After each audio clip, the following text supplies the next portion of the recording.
for attending this press conference.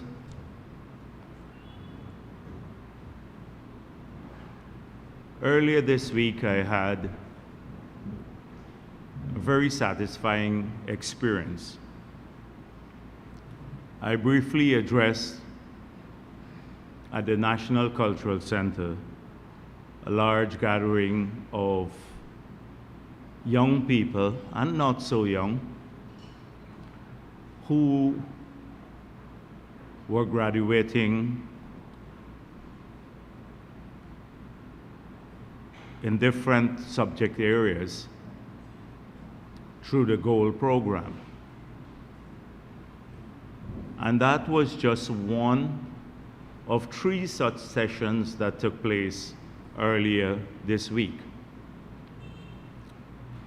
It was a packed cultural center, and it gave Guyanese just a glimpse into the magnitude of the impact of the GOLD scholarship program on the lives of many of our people.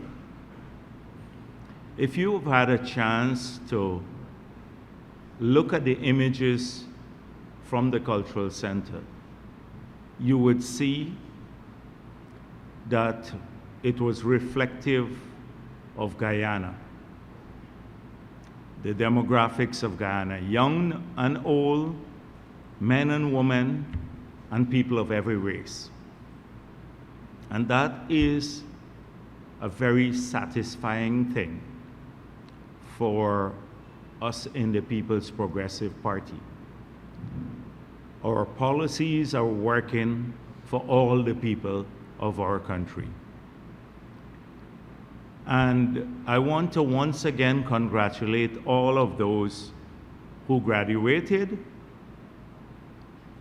recently and those who have opted to study through this program. They are going to take over the leadership of the country in the future.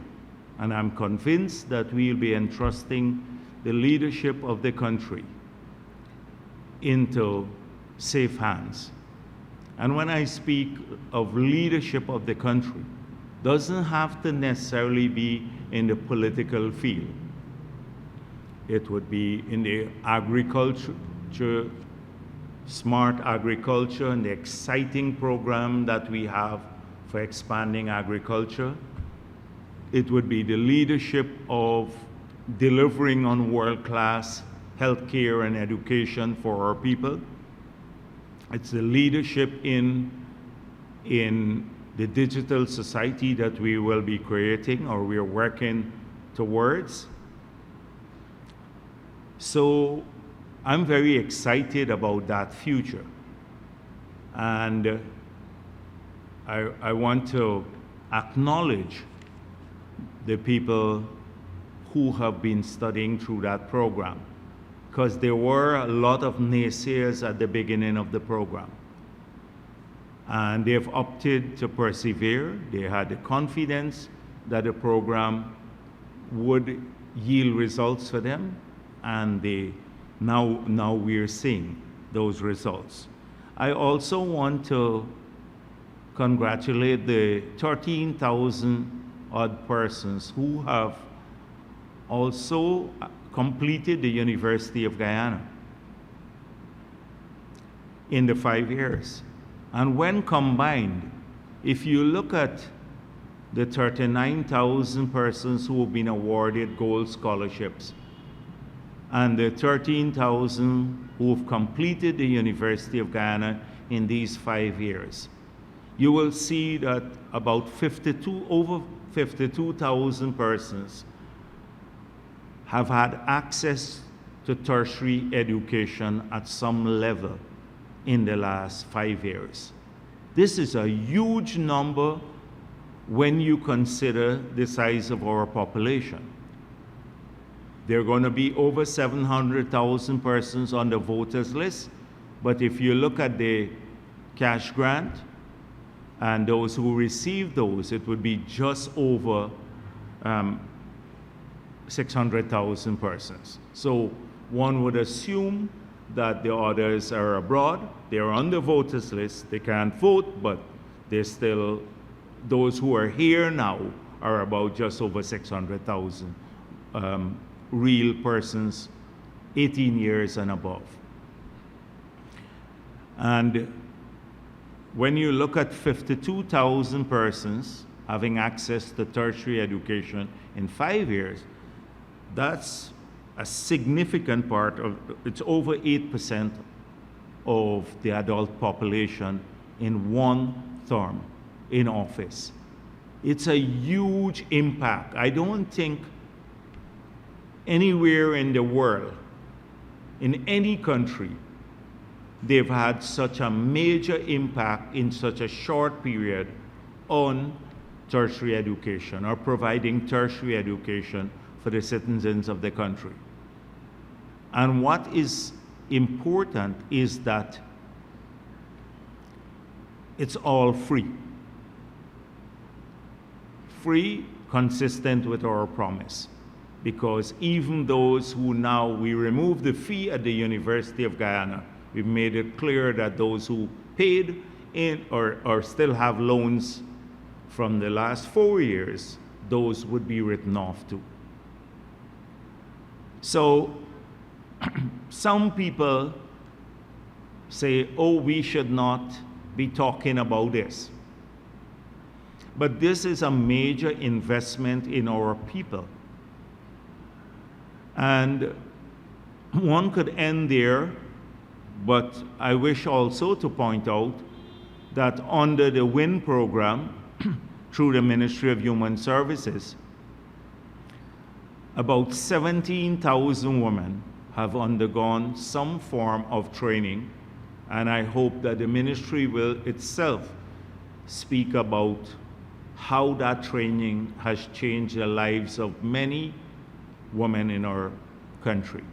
That's not tertiary level training, that's more training for their job opportunities and upgrading their skills in the work environment. And also under the BIT program, that has been a real success. We've trained about 13,000 people there. So when you consider in the last 5 years, if you think about the BIT program, 13,000, 17,000 through WIN, that's 30,000 people. 39,000, a little bit more than that, nearly 40,000 for the WIN, the gold program. So if you say 40,000 people there, that's about 70,000. And then another 13,000 through the University of Guyana. We're talking about 83,000 people who have undergone some form of training, and all for free, with the exception of those who have had to pay, who paid cash for UG, because we now thinking about how we would help those who paid back in those years, who paid in cash for UG. That's a massive number of people, and it's spread all over our country in every region. So I wanted to emphasize that and to congratulate all of those people who are studying or going in for the training, because they're preparing themselves for this exciting future that we're building together. And this brings me to another important issue. So like last week, when I took a post from Gordon Mosley and in which he showed that 10,000 vehicles came in to the country or were registered in the short space of 3 months, and then look at the impact of that. The reason for this one, the growing prosperity of our country, and also the necessity to make the plans to ensure that people can also drive safely and be accommodated on our road network. This week I want to take another set of posts that have been made by various individuals from the opposition. And then come to some real issues using these posts. So in the Stabroek News it says, the mayor accuses government of politicizing city road works. And then I've seen a number of posts saying we must not campaign on roads and bridges built, because that's the normal thing for governments to do, to build roads and bridges. So why are you campaigning on it? And then I recall that a few weeks ago we were accused of campaigning, particularly Mr. McCoy, on the cash grant, the children's cash grant, because he spoke at one of those activities and was laying out the history of the cash grant and some other government policies relating to education. And there was a big hue and cry by some sections of the opposition and media, particularly those hostile to us, were saying, why is Kwame McCoy campaigning at the a cash grant ceremony? That is not a cash grant, the Because We Care for the Children grant. And I said then, and I'm going to repeat it now, it seems as though there's a feeling in the opposition, supported by some media houses and some people hostile to us, that we must not speak of our achievements. We must not say, they want to tell us what we must campaign on. And we must not campaign on all the good things we did. We must only campaign on what they are speaking about. So the reason roads and electricity and water have to form part of the campaign, it's not, I disagree with the individuals who said, oh, no, that's routine functioning of government. Because right now we have an opposition that says you can't eat roads. So they don't see roads as a priority.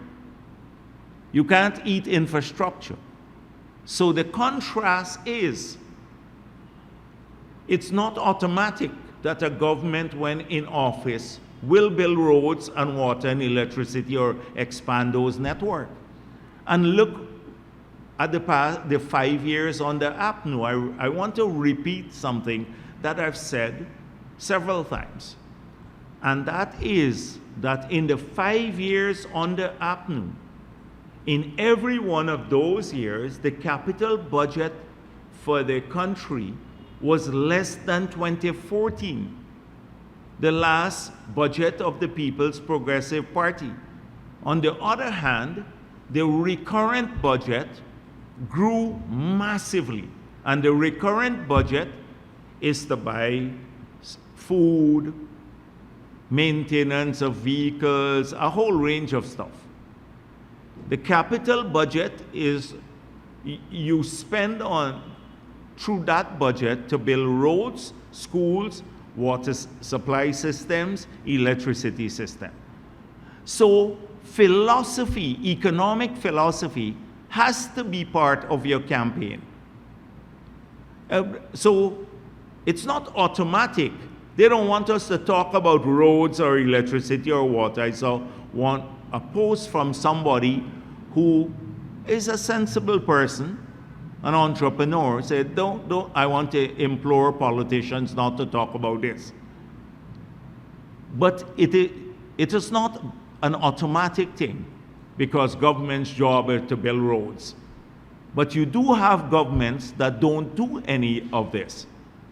And the APNU AFC government never did that because they're short-sighted.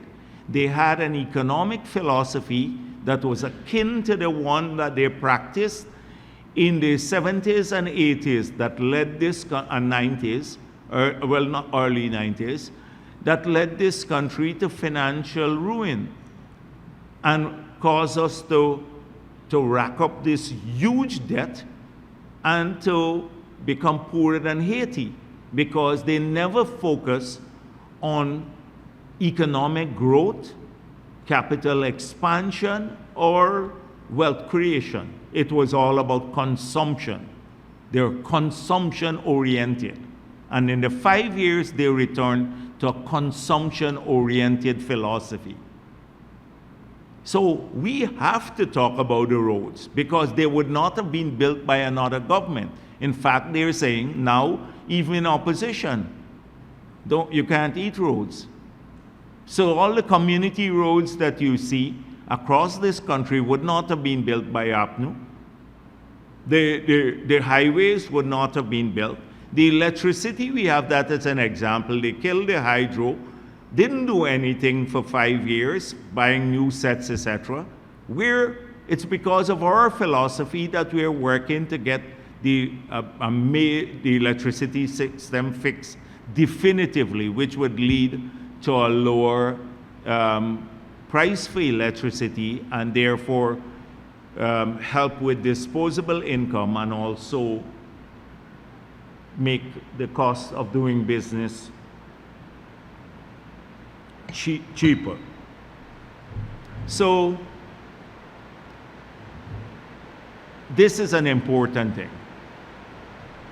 They don't want us to talk about our achievements. Now, to be fair to the person who posted this, because I saw the post, he did not just stop at that. He said, tell us about how these roads will impact on people. There was one individual. I'm not talking about the industry, the opposition, because they don't want you to talk about anything of this nature.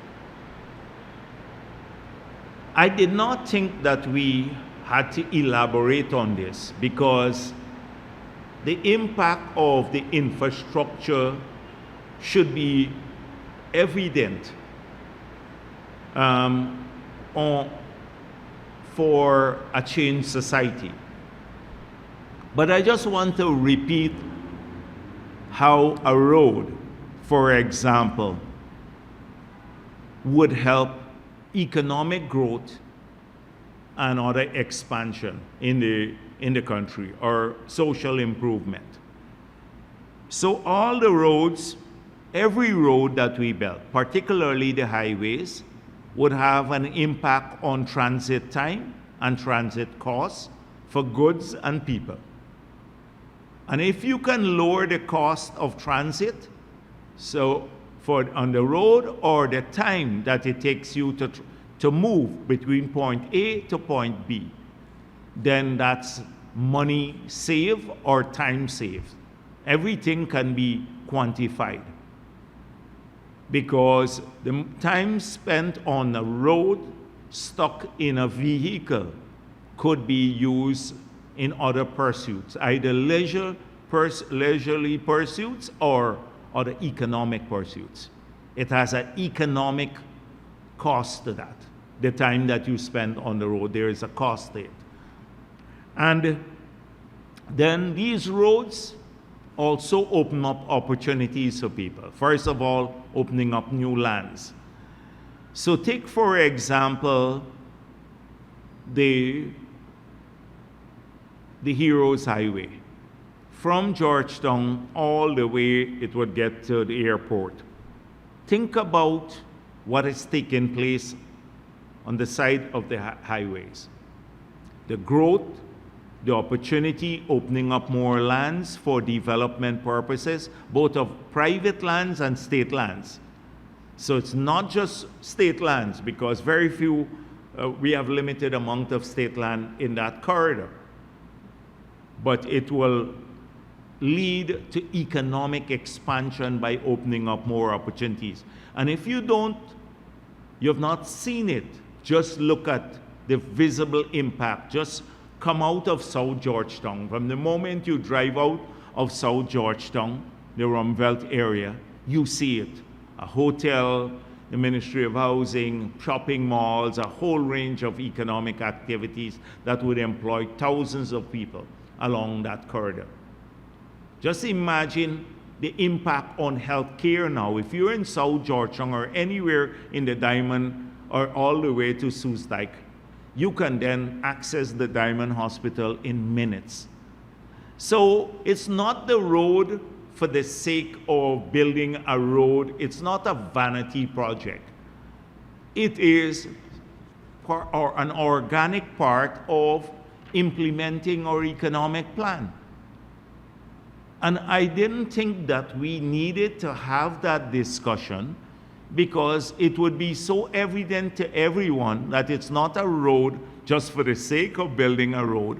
But then you have people saying this, and seemingly sensible people tell us how they would impact real development. And the same thing with the bridges we're building. Just imagine all those bridges, 45 concrete bridges from Linden all the way to Lethem that is under construction, with one remaining, the Kurupukari Bridge. Think about goods going to Brazil and goods coming from Brazil into Ghana. How it's going to change. The wooden bridges that were there before were the biggest humbug to trade, because they were old wooden bridges that collapsed all the time. You couldn't move these big trucks across those bridges. It would have a huge impact with trade with Brazil, resulting in jobs for truckers, for a whole range of other people, apart from opening up more, helping with the cost of living in Region 9, and we're now connecting Region 9 to Region 8 through a road and bridges, so that you can move goods into those regions without having to fly everything into them, which pushes up the cost for people who live in those areas. It's not a vanity project again. It's done to expand economic opportunities and bring access to our people. First of all, that will have an impact on their cost of living, but their produce can then reach the city. Think about the Demerara Bridge, now what that will do for the people in Region 3. And when it's completed and it's free, they're toll free, all of the containers that can move back and forth from the ports across that side of the river, easing congestion in Georgetown. But you don't have to worry now that you can't land a container over there, because you couldn't bring it across the harbor bridge because of weight restrictions. Now you'll be able to bring your container and day and night without a bridge being closed, back and forth. It has de-risked the development of the entire Region 3. Think about when we build the new 4-lane road from the bridge to Goshen, like the Parika area, about how much more lands would be open up there in Region 3. Land for housing, land for business development. So I did not think that we need to do this to show the linkages, but maybe we do need to show the linkages and to talk about, when completed, how the gas to energy project next year will transform the The way we supply electricity, its reliability and price. Or the 13 water treatment plants that we are building now, do we need to say what that will do? That will just provide safer, potable water to people, but should we not take credit for it too? They don't want us to take credit. Don't talk about that because that's routine government function. Well, it's not so routine when you think about the other side that we're contesting again. It's not routine. And they would want to make it seem routine so as to diminish what the phenomenal changes that have been taking place that are evident, visible to everyone in our country. Do we need to talk about the 12 new hotels that are under construction? Did it happen by chance? Or was it a response to a particular government policy, encouragement? Went through that right at the beginning of the term, even under COVID conditions, we changed the entire package to promote the development of the hospitality industry and hotels.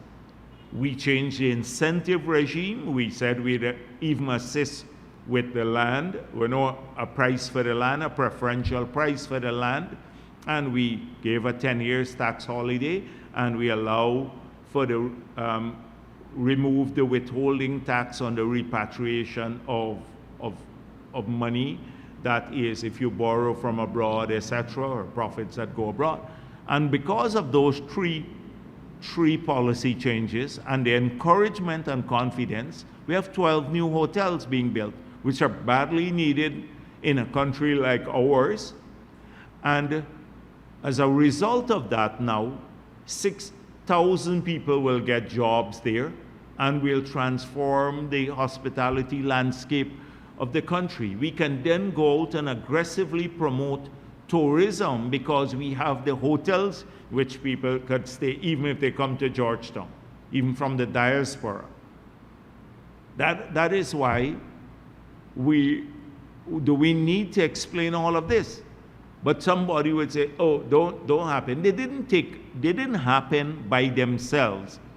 These hotels that are being developed, it came about because of a government creating the framework for this sort of investment. And that brings me to healthcare.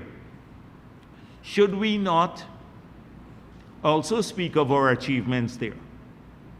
So earlier, in fact, over the weekend, I took a drive up to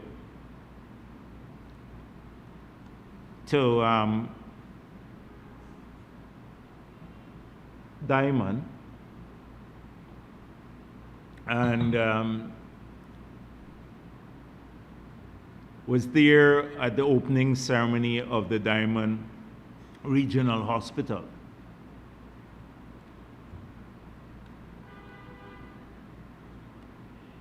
I must confess that I left. I did not go into the hospital after the president spoke. I left,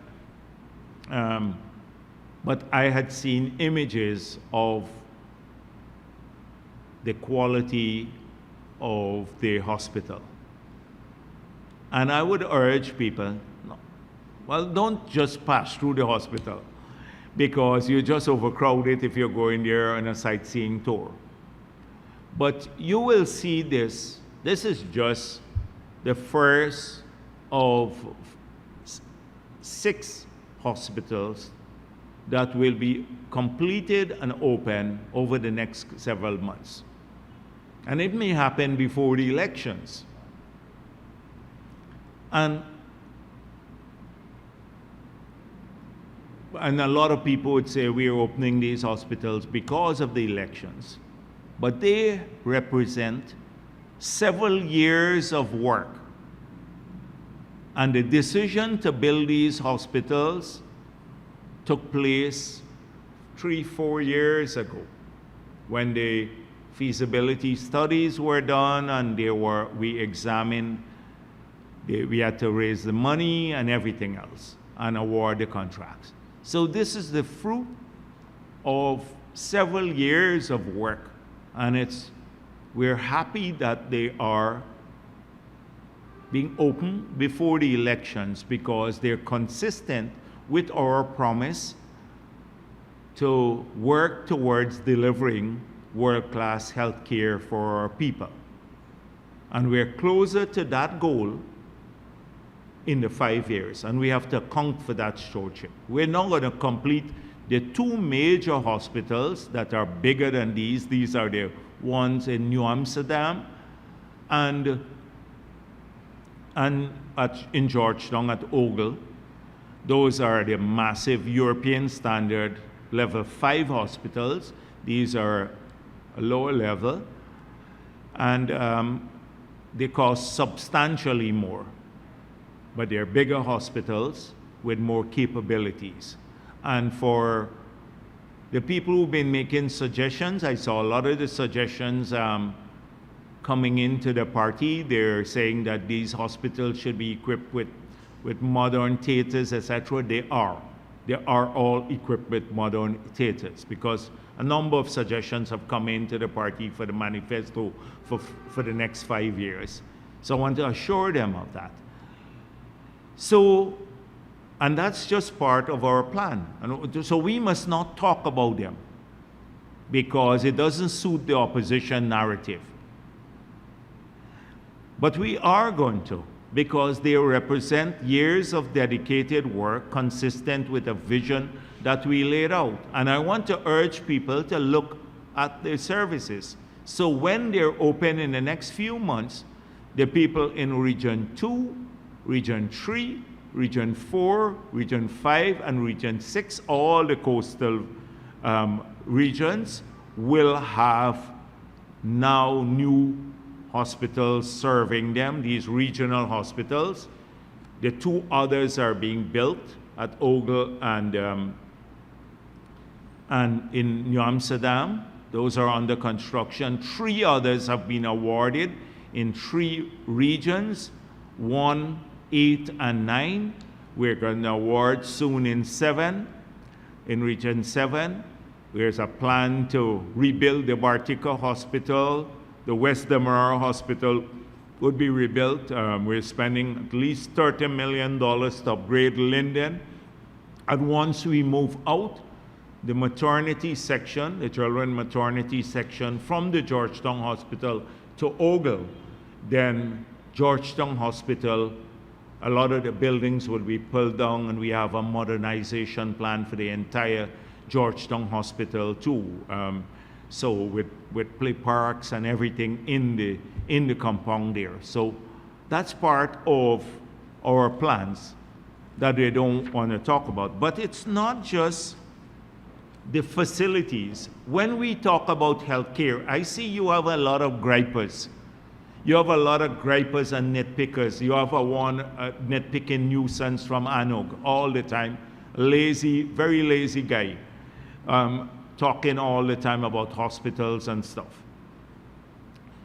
There's a comprehensive plan, and I've spoken about this. We will have, like anywhere else in the world, challenges along the way in getting to world-class health services. We'd have a personnel problem.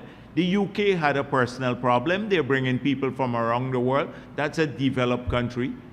The United States has big problems. You go to waiting room in some areas in the United States, you check the statistics, and sometimes you have to wait 6 hours in some states to get to see a doctor, and that's private education, private health care.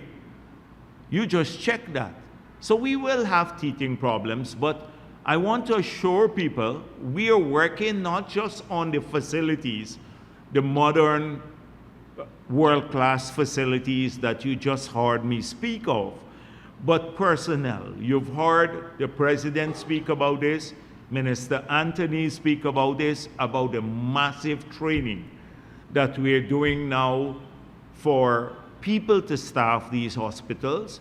We're recruiting aggressively from abroad specialists, and if necessary, we'll continue to do so so that we can deliver a good quality care in these hospitals. We'd have challenges at the beginning with personnel, but we will get there because we're committed to doing that. We are now looking at management of these hospitals seriously, because we believe that if you have good management, then you would have greater accountability at the hospital, accountability to the patients, that their personnel, doctors, etc., that they are working to deliver the best quality service. And so we have recruited 2 top quality international hospitals, a chain of hospitals, Northwell and Mount Sinai, to assist us with this. We have increased the level of medical supplies in all of the hospitals. Now the availability of medical supplies, you talk to the doctors and compare it with under APNU, and then you would just get an unbiased opinion about the availability of supplies. So it's facilities, it's personnel, it's management, it's the availability of medical supplies. And then we want to increase the level of care through expansion of tertiary care, expansion of preventative medicine. So that is why a lot of the vouchers to go and get tested, so for cervical cancer, so we can catch it even before, it becomes a problem, and get people treated early. We want the universal health care vouchers, so people, if they have some condition, they can go and get their blood test done, or maybe check for hypertension, and we can intervene early before it becomes a problem and causes cardiac or other complications, people losing their feet from diabetes, etc. A lot of focus on preventative medicine, and it's happening already, and we're going to expand that. We're delivering more tertiary care now, even at the level of our hospitals, public hospitals. You have joint and hip replacement, you have even cardiac care, stenting, a whole range of things done in public institutions, and that will only grow. And then we're collaborating with the private sector on delivering other kinds of tertiary care that we can deliver by offsetting some of the cost, or co-investing with them, like we did with the CHI in the early years, so that we can bring the cost down. So all of these things are part of a plan. If I just give you some quick head or the areas of focus, but under each is an elaborate plan to roll this all out.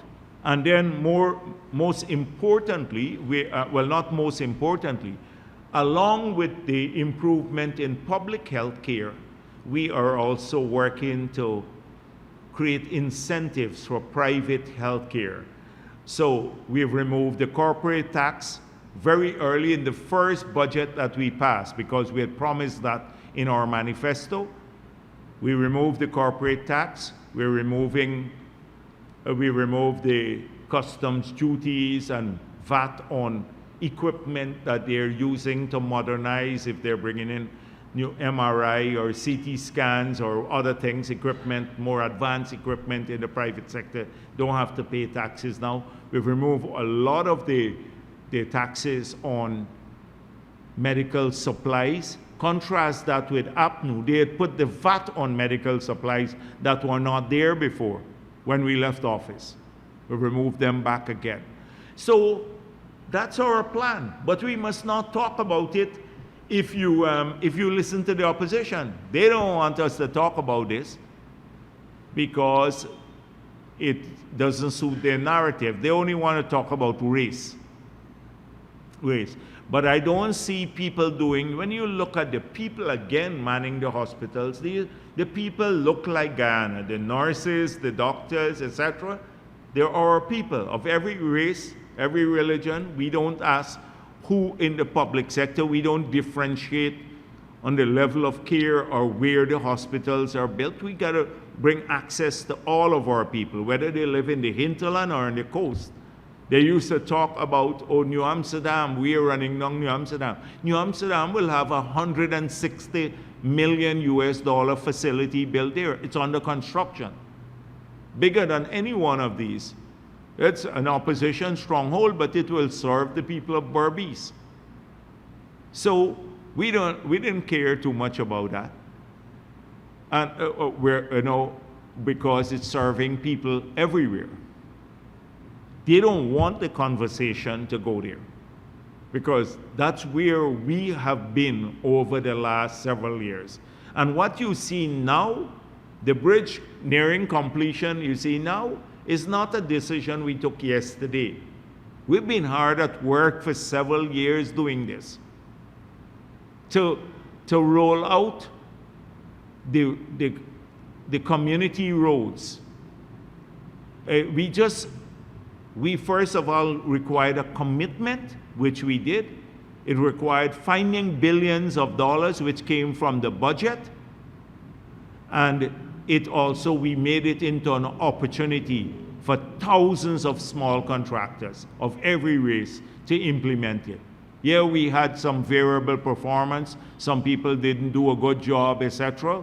But that is to be expected when you're dealing with so many people, especially small people, and you're trying to incubate them. So I know that sometimes that is a problem. But just imagine, and we did this with the same capability, with the same staff that APNU had. In fact, in some cases, with less people, because there was a strong commitment to do it, and also the competency to do it. They lack both. They lack the commitment and competency. And so we must not speak about these things. I see this, but it's coming mainly from their people, because they're ashamed of the contrast. They're ashamed of the comparison. Because they really didn't do much for the 5 years. They increased taxes after promising not to do so. We lost jobs, thousands of jobs. Now I see some fossils, like people who are like bitter people who are all in their 70s from this, or 80s or 100 years old. Bitter people who can't be happy for our country and happy for our young people. They're all bitter from the oil and gas network. I saw them write a letter in the Starbuck News. Oh, we don't believe it's 60,000 people that found jobs under the PPP in the last 5 years. Let them, these are the ones who are always hostile to us. They didn't say anything when 30, 40,000 people lost jobs under the APNU. Sugar workers, the miners, ordinary people generally. Everybody from every sector lost jobs. Not a word. Now we have labor shortages in some parts of the country. They're the very ones who would complain they can't find workers. But oh, we have a problem with the number 60,000. Well, the number is actually even higher. We're conservative. We're conservative about this. We have shortages in many parts of the country of labor. Every day people complain they can't find enough. And just think about the work sites. The work sites. The people who are building the bridge, they're Chinese, mainly Chinese workers. Just imagine if we had to deploy only Guyanese to building that bridge across the Demerara River.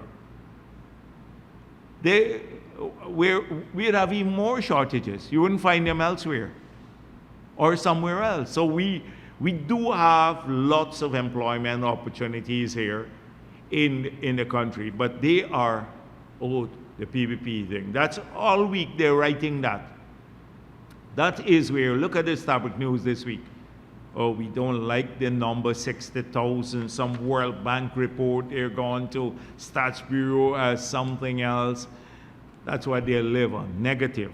We must not talk again about that, or our success in these areas.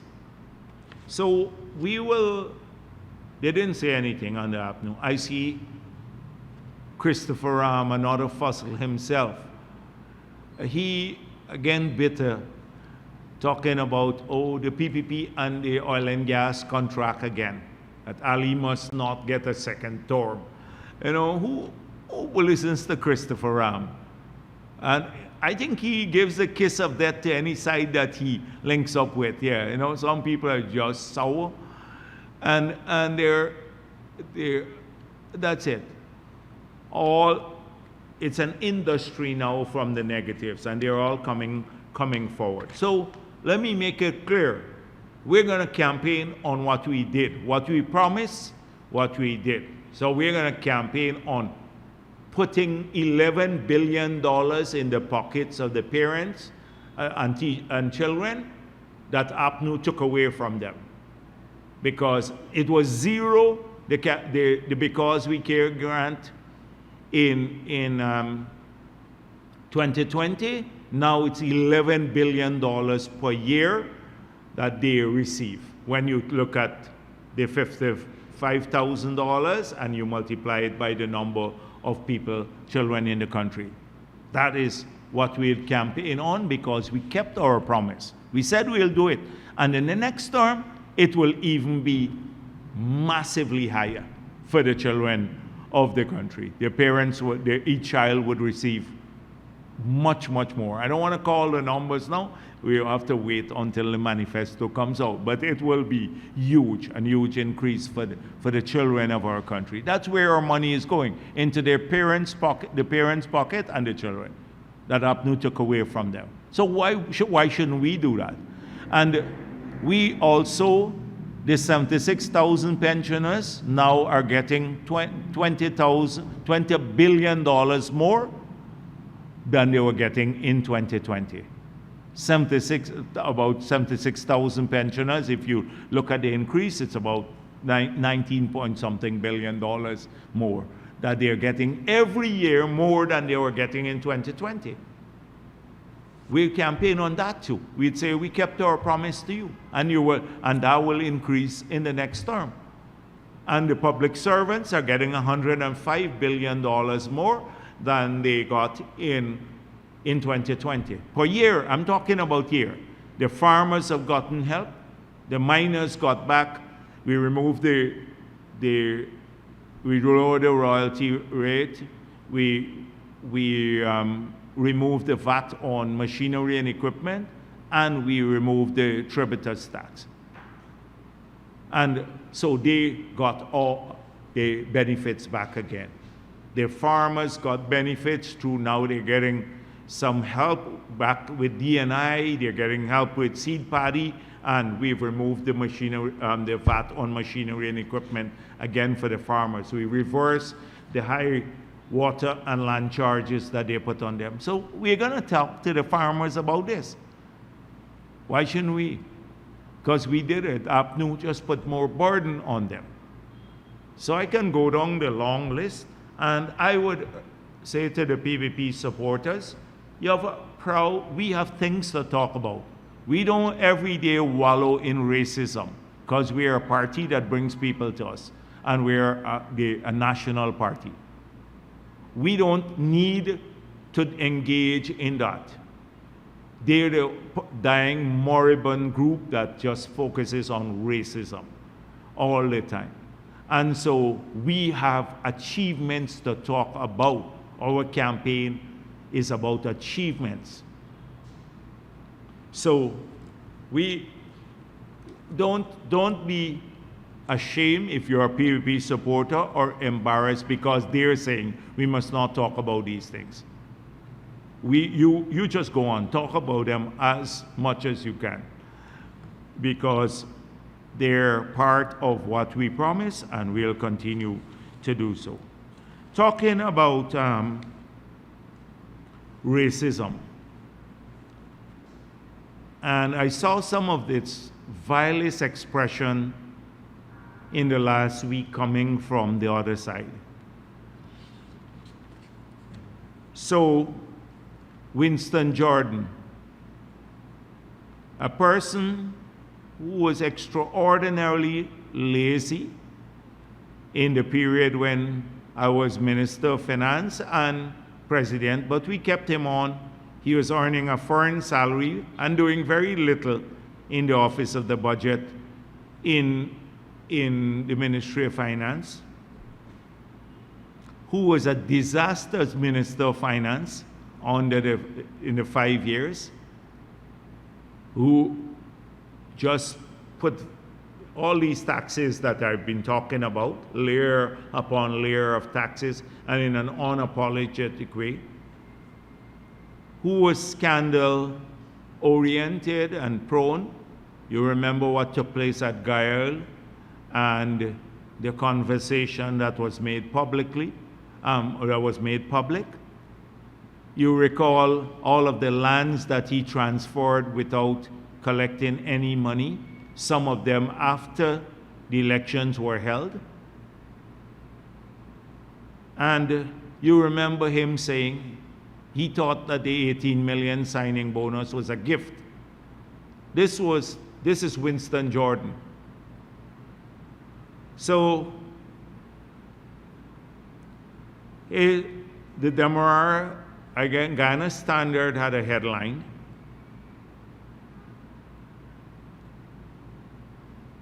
And it says, Chandan Edmund was gifted seat by largely Afro-Guyanese.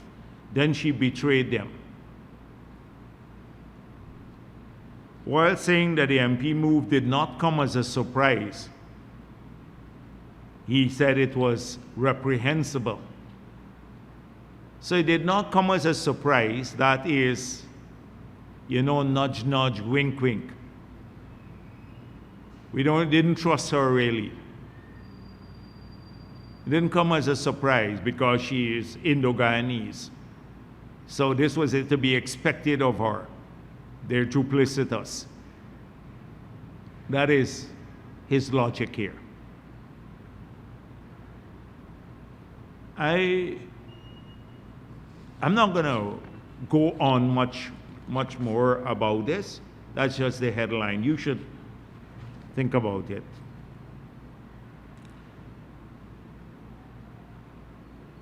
Dr. Hines dubs Seram, in the same Ghana Standard, Seram an ingrate whose race was the greatest asset in black-dominated party.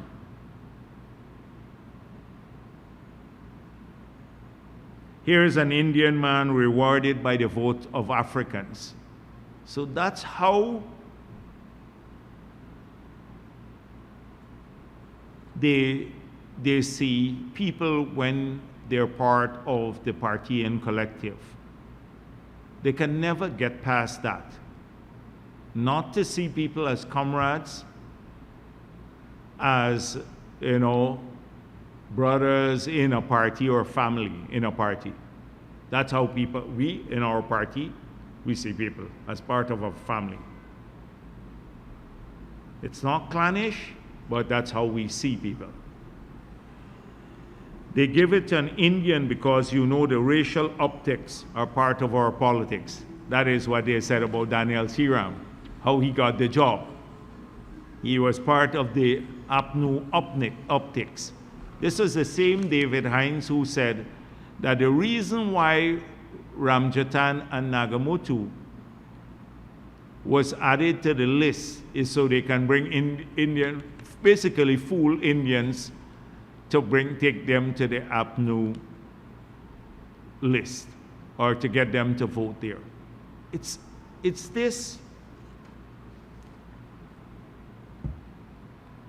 sort of everything is about race. They can't see. So if you're Afro-Guyanese, as I said last week, and you come to the PPP, you you are called all sorts of names. I don't even want, it's so vile. But, you know, slave catchers, everything else under the sun. And then the Indian ones who might have supported the PNC in the past, or AFC, if they decide to support the PPP or anyone else, they suddenly, oh, we expected that from them. They're always duplicitous. Indo-Guyanese, never part of to see people for who they are and the contributions they make. Even Amna Ali, who was in the PNC for 50 years, had to undergo that sort of abuse. She was general secretary of the party, gave her entire life to the PNC, but never was accepted. If you look at the people on the PPP side, like a Roger Luncheon or a Kwame McCoy, they cost them all their lives, but they grew in the party. They go to Congress, they get some of the highest votes, they're part of our team. Nobody talks about them in the PPP as window dressing or anything else, or racial optics, because we don't see people that way. We see them for the contribution that they want to make. And then there is a letter to the established news. Crossover phenomenon connotates a possible reverse result, by Adriana Thomas. And I'm just going through this because I want to draw attention to dog whistles.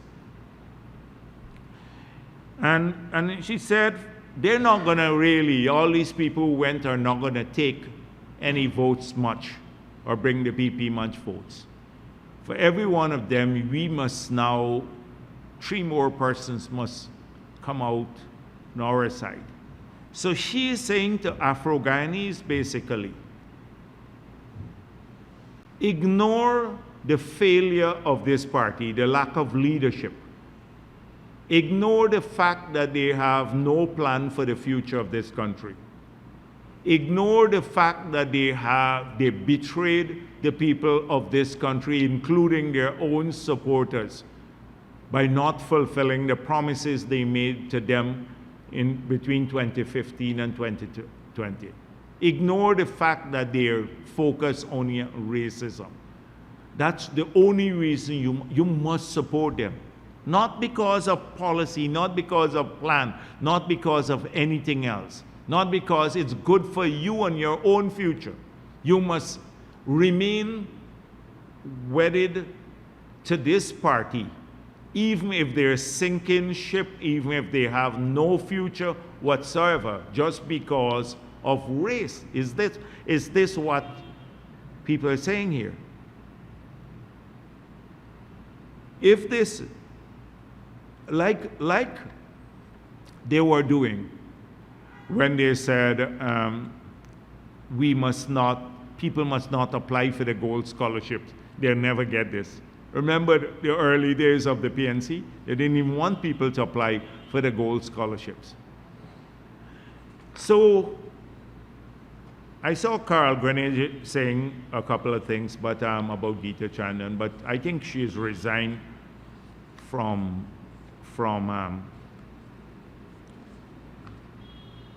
both Parliament and also the People's National Congress. I'm not going to deal with Carl Greenidge because I thought it was more balanced, and I'm not going to deal with him this week. Maybe next week address that issue. So then can those endorsing President Ali, Annette Ferguson, truly influence voting population? And that's out there. Not those endorsing us will influence the population. We're happy that people are coming to our party, and we welcome them. People who have been with the People's National Congress, people who've been with other parties, or who've been leaders of the small parties. And they are welcome to join our party. I want to, to join our campaign. They don't have to become members of our party to be part of our national campaign. They don't have to be members of our party to be welcome in our collective. Many of them will not seek membership, and there are many people who are part of the cabinet now who are not members of our party. Samuel Hines was prime minister for all those years. He is not a party member, but he was a comrade. He was loved in the party. He was not treated any differently from as a party member. So that's one. Two, we don't, when people come to us, say, you have to prove yourself to us by cussing the people where you came from. We don't demand that of them. The other side need to do that. So we don't encourage them. If you want to make the choice openly to come to the PPP, and you make that choice, and you want to support us because you have seen that this party has performed well in government, and most people who have decided to support us have spoken about what they have seen, the plans for the future, the achievements of the 5 years, and that's why they're endorsing President Ali and the PPP, because of what we are, what we have done for the country. And PPP supporters are happy for that because they see people recognizing that we are changing the country. So a lot of people come to us for that reason, but we don't say, like somebody was asking President Ali, oh, did they repudiate the APNU? And, we don't ask them to do that. They can do that if they wish, and a lot of people are speaking about their personal experience in APNU and their failures, but there is no demand from our party to run down the other side. I saw President Ali being asked, oh, did they renounce the role that they played in rigging the elections? Well, I've spoken about the leadership of these parties. The leadership of the parties have to do that. Nigel Hughes, who is the leader of that party, he has refused to do that. And Norton. These two, in fact, they keep insisting that they won the elections. They're not only not repudiated their role, but they're still insisting that they won the elections. The stolen mandate that they speak of. So we don't require of people who come to us, we don't treat them like, we don't rub their nose in the dust. We treat people with dignity. I made it clear in the past, and they asked, oh, our PPP, I saw a Demerara Waves headline, and they asked the president whether PPP supporters are upset that people are coming to us. And then the headline says, few long-serving PPP members complaining about APNU AFC defectors. Ali said that, making it look like it's a trend. Now, people have always, on the ground, we have a party where people can express their views freely. But I don't see this as a big trend, and most PPP supporters know that what is important is winning the election so we can continue to transform this country. And and that we treat people fairly. There's been no promise made to anybody. And we need, if you're a rice farmer, or a sugar worker, or a miner, or just a PPP supporter, if you're Indo-Guyanese or Amerindian, or Afro-Guyanese, but say you're Indo-Guyanese, you also know that if this party is not in power, you'd be the brunt of you'd face the brunt of discrimination, as what happened in the past. So they want us to win the elections, and they're happy that people are coming to us because they see what we're about. It makes us stronger. They're happy that we're growing stronger. Why would they be dissatisfied that we're growing stronger? When our party from Chedi Jagan days, we focus on this at the Babujan. The young people who read those quotes at Babujan, they read about 7 quotations from Chedi Jagan, showing that even in the worst times, we're trying to build a national party, a multi-ethnic party. So why should we be upset? They made it look like it's a trend. You know, everybody, all the PP supporters are upset. They're not. They're happy people. We're growing stronger because they know without us being in power, then the country's fortunes would be reversed and they would feel the brunt of the discrimination. So I don't see all of this. All week long, they're trying to create dissatisfaction in the PPP ranks. It's futile. It's a futile attempt. It's not going to work.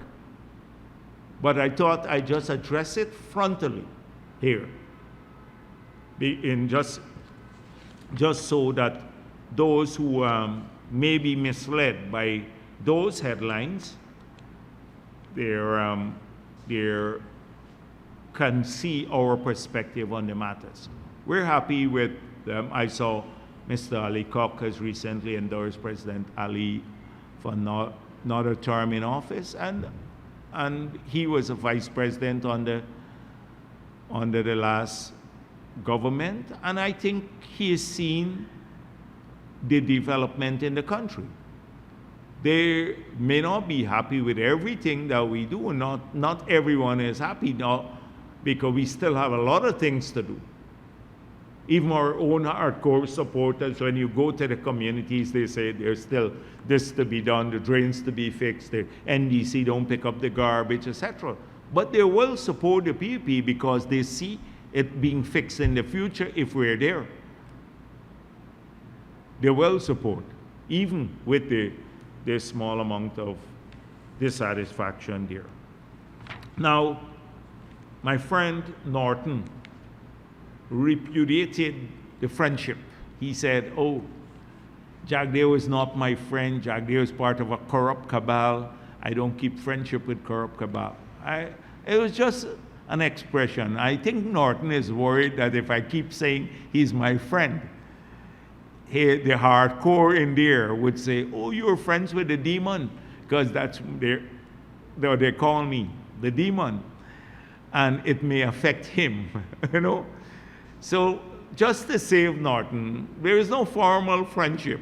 Let me say there's no formal friendship between Norton and I. I wish him well with his great leadership skills and everything else over there. So, but he even issued a long statement like this: Jagdeo is not my friend and all that. It really bothered him that I referred to him as my friend, you know. It was just for his hardcore supporters, Norton is not my friend, so that they don't harass him. I remember how they harassed other leaders that they thought. They used to spread rumors that Corbyn is my friend and then tried to harass Corbyn and all of that. I think Norton is worried about that. So, Mr. Norton, I've addressed the concern. Don't worry too much about the pushback you're getting from the hardcore supporters. And he's not my friend. But I'll keep referring to him as my friend. So my friend Norton has had another hard week.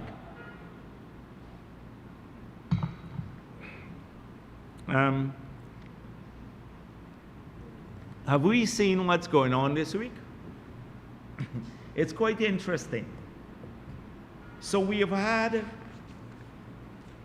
a number of people having a tough time preparing for the elections. AFC, they sent some people to Linden. and to try to get candidates and stuff. They're having a hard time to find candidates for the upcoming elections. They're having a hard time finding backers for the upcoming elections. And there is an air of desperation about the AFC. So all week long they're putting out, I saw the Svetlana Marshall from News Source gave a whole account of the AFC, whether they requested 65% of cabinet appointments, and they said they never did, and then I think the PNC released the notes and that they did say they wanted 65% of cabinet positions. You should read this, the internal notes of the discussions between AFC and APNU. It's like a thriller for me. You know, I'm reading this and in the early years, there was a book called I Station Zebra, reading it and feeling cold, actually feeling the cold. And so actually, this is a thriller for me about the discussions that they had. And all of it is about who will get what. It's all about sharing positions among themselves. That's all I would say about it. If you get this, I have to get this, and I can't give you so much, never mind the support you have. And then they ended up saying Norton is not electable. Nobody pays any attention to him. This is the AFC now. Nigel Hughes and the others saying nobody will pay any attention to this Norton. He is not electable. Not that Nigel Hughes would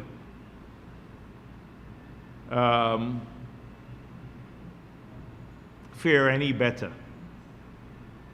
We did some polls and people thought Nigel Hughes was a pastor in some regions in the country. Didn't even know him. I don't know how they associated him because he's a far cry from the clergy, and with his track record, I wouldn't want to associate him there. But the few polls. And so he, I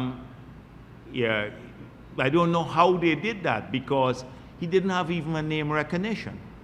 He didn't even have a name recognition, two persons, and we had to say to them, no, he's not anywhere near the church. I have great respect for people in the church. I don't have much respect for him. So he's not faring any better than Norton in the polls, but he made it Norton. They said that openly. Norton is unelectable. So recently, I've seen they made a new offer to the PNC for consensus candidate. And then the finance said, one of their leaders in parliament said,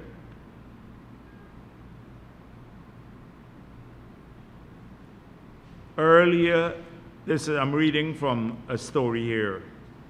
Earlier, AFC Member of Parliament, Director of Finance, questioned the legitimacy and strategic rationale behind our party's push for a so-called consensus candidate to lead a potential coalition. In her statement, Finance disclosed that the concept had previously been rejected within the AFC by senior leadership, only to be reintroduced under different circumstances. This idea formed the basis for heavy discussions a year ago in my party, and it was wholly dismissed by those considered senior leaders, she said. So you can imagine my surprise when reading about consensus candidates promoted by the very people who strongly dismissed the idea. So what she's saying here is that the leadership of the AFC is so duplicitous that they have now put back on the table a policy, a proposal that the entire leadership of the AFC discussed. I don't know how many of them, they're very diminished numbers now, that the entire leadership discussed just a year ago and said, we're not doing that. And they, behind the back of the membership, they now put back this proposal. And I know why they're desperate, because the AFC recognizes that it can't campaign on its own. It's getting a hard time generating candidates, because nobody, as we said before earlier, nobody knows Nigel Hughes and the others, and they know their track record when they're in government. So as much as they try to disassociate themselves from the PNC, they were complicit in what took place in the 5 years. So they're becoming like the other the Mohammeds. You remember the man going to Region 5 and to Region 8, the campaign manager for that party or whatever, and saying to people, put down your names here. You can be, in a crowd, all the people looking everywhere else, like from Mike Kobe and the others, say, put down your name on this list. You will be members of parliament and ministers and stuff. In a crowd of people that they invite off, well, just like that to go, the people had no interest whatsoever to put down their names. That's how they solicit candidates for the election. Put down your name. So this is the same thing that's happening with the AFC. They've sent out a notice in Region 10, put down your names, those who want to be candidates and potential ministers in the next government and everything else. It's a sad state of affairs. And a lot of the last minute attempt by the AFC to say, oh, no, we were reasonable, and this proposal for a consensus candidate, the late proposal for a consensus candidate that they rejected earlier, is all because of their desperation now. That's why we think they're in bed with another political force that they're collecting some money from, and also using their people to help that other political force. They're collecting money definitely from that group. On GCOM, I've seen quite a bit. I've seen the attempt to vilify the chair of GCOM. Every week there is the attempt to tarnish her image and to criticize her because she takes positions consistent with the law. We are quite pleased that so many groups, the Carter Center, the OAS, the European Union, have all committed themselves to observing the elections here. We can expect no better from the three commissioners representing APNU. They will continue to vilify the chair, consistent with the line of their party, and distort what's taking place in GCOM. Make it look like there's an attempt in GCOM to rig the elections. They started off with a bloated list. Well, by now, most people recognize that's nonsense. Two, just recently, they tried to sell the issue about polling agents getting to vote or being permitted by GCOM to vote in the places where they're polling agents as an attempt again by the chair to side with the PPP or the government commissioners there on GCOM. So the way that it was characterized by Vincent Alexander, this is what he said: a decision was taken that it is the functions of the political parties to facilitate those persons voting, and that GCOM would be of no assistance in that regard. We had proposed that there could be legislative change to provide for those persons to vote either by a certificate of employment or proxy. It's been rejected by a 4-3 majority. 4-3 majority, meaning the chair voted with the government commissioners. This is not a new issue. The issue about polling agents voting in the place where they're assigned to, it's been an old issue and it's been decided a long time ago. In 2015, they were not allowed to vote at the place of poll where they're assigned to. In 2020, they were not. So it's not a new issue now, an attempt to disenfranchise. In fact, the law has been updated to allow for alternate polling agents to be in the place of those polling agents so they can go and vote.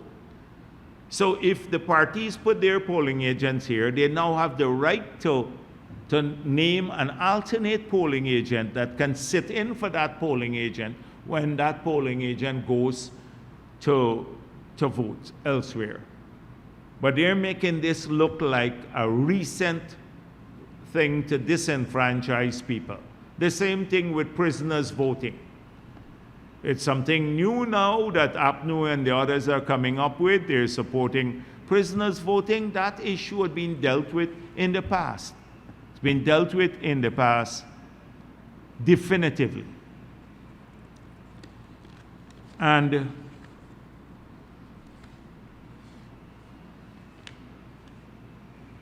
then the third issue is, I saw the PNC saying, issue a press statement saying that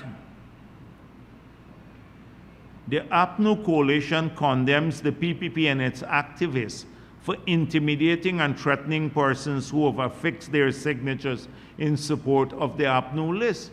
I didn't even know APNU was generating its list. Persons are being told by PPP agents they could be targeted and lose their jobs. So this is APNU not getting people on the ground again to support their list and blaming the PPP for it. So I hope that GCOM will pay attention to this. They should take firm actions against any party, any political party that is threatening people not to go on another party's list. They should also take firm action against parties that are fraudulently putting people on their backers list. You recall, I have here a news article from 2018. Cops to Probe claim that AFC fraudulently procure names for backers lists. AFC is back at it again, and APNU. They're back at fraudulently getting people to support their lists.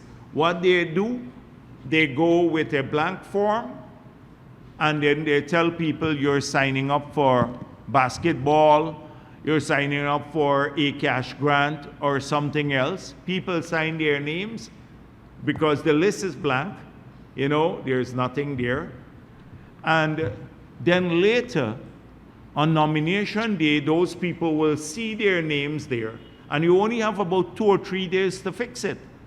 That is what happened when AFC fraudulently put up a list of backers in the local government elections in WIM. We asked the police to probe it, but it was too short a period. People came forward and said, I never supported this group here. They told me, they came around and said, we're signing a petition for better drainage in the area.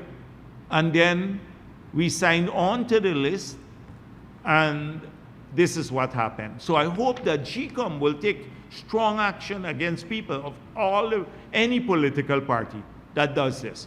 You recall in the last local government elections, one of our activists got some of our supporters. He signed for a couple of them. And the people said, we will support the list, but he didn't bring it to us. Like I remember one family particularly, they're long-standing people, PPP people. He put their names on the list because we asked, they prepared the list on the ground, and I apologized for it. And we redid it when we found this out. But the people who were on the list were supporters of the PP and were prepared to put their names on the list, just like he did it himself. GCOM should take strong action against those who are doing this fraudulently. And the police should also do so. So this is something that we're going to pay keen attention to. And I hope that the media follows up on this matter. Like another person, up to yesterday, I spoke with a person where he was intimidated when he refused to allow a political figure to use his property.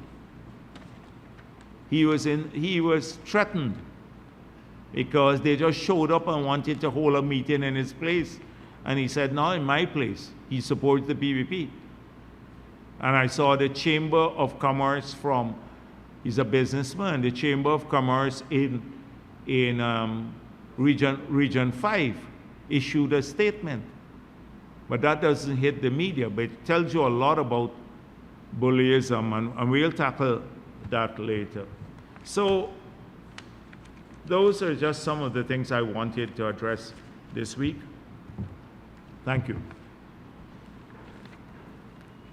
Dr. Jagdeo, Michael Rodriguez for Daybreak News. You said political figures, not political figure, political aspirant. Azadeen Mohammed has gone across this country and making it clear that there will be no coalition between whatever his movement is and others. But given that being said, he is making headway with opposition supporters, mostly opposition supporters. Given your government's unwillingness to address the shortcomings of Azadeen Mohammed, the criminalities of Azadeen Mohammed, is there some ploy that you're allowing him to disillusion opposition supporters and in essence destroy the opposition effectively? As I said last week, I don't think that with all the hype around Azadeen Mohammed, that electorally he would have any impact. And people ask me whether we are afraid of Azadeen Mohammed. That's what they were saying. There are some APNU supporters, and they were supporting him. Now that they realize that he's going to make no impact absolutely in the PPP strongholds across this country, because they see him for what he is, a criminal. And they see through all the lies and the facade that he has created surrounding himself. Now they are accusing the PPP of encouraging him to do what he has done, what he is doing, because they think he may have an impact on APNU supporters. So I don't waste too much time behind people like Azadeen Mohammed. He would be held to account for all of his criminal behavior. So there is no double standard in government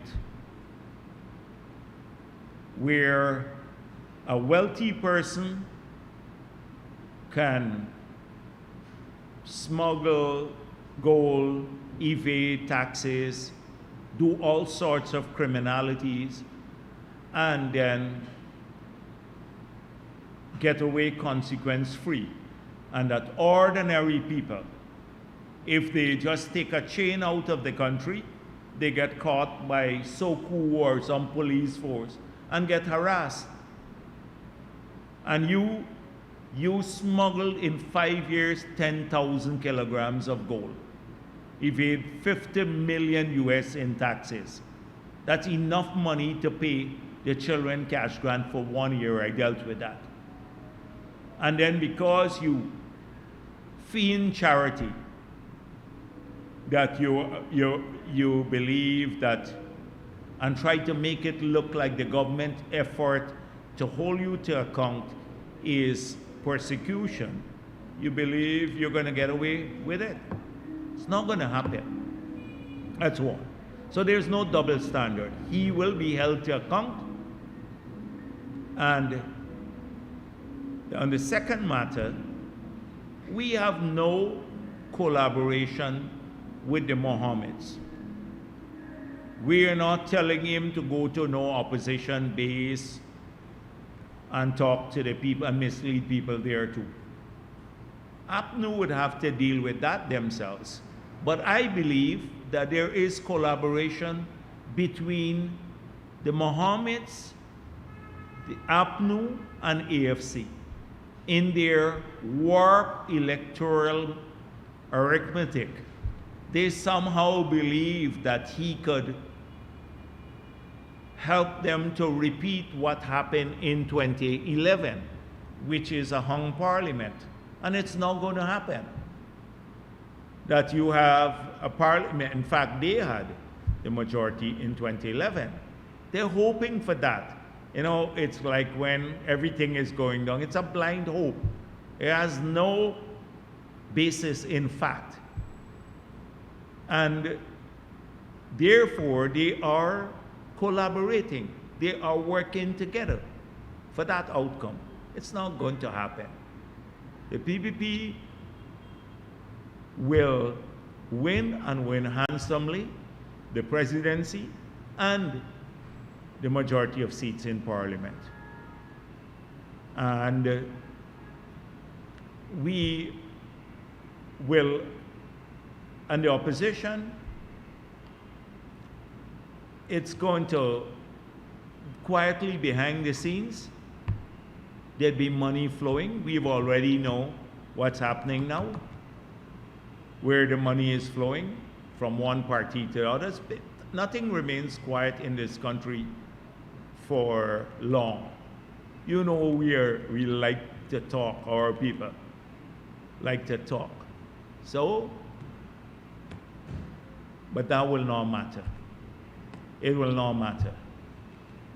So I'm dismissing all of what you said. We don't have any collaboration with Azruddin Mohammed. 2, he will be held to account for all of his criminal acts.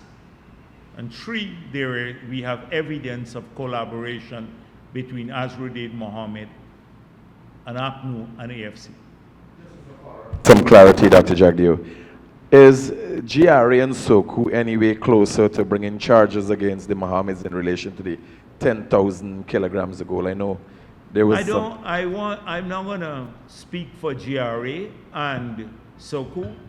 These are agencies that we allow to operate in a professional manner, and when they're ready, it will happen. When they're ready, it will happen.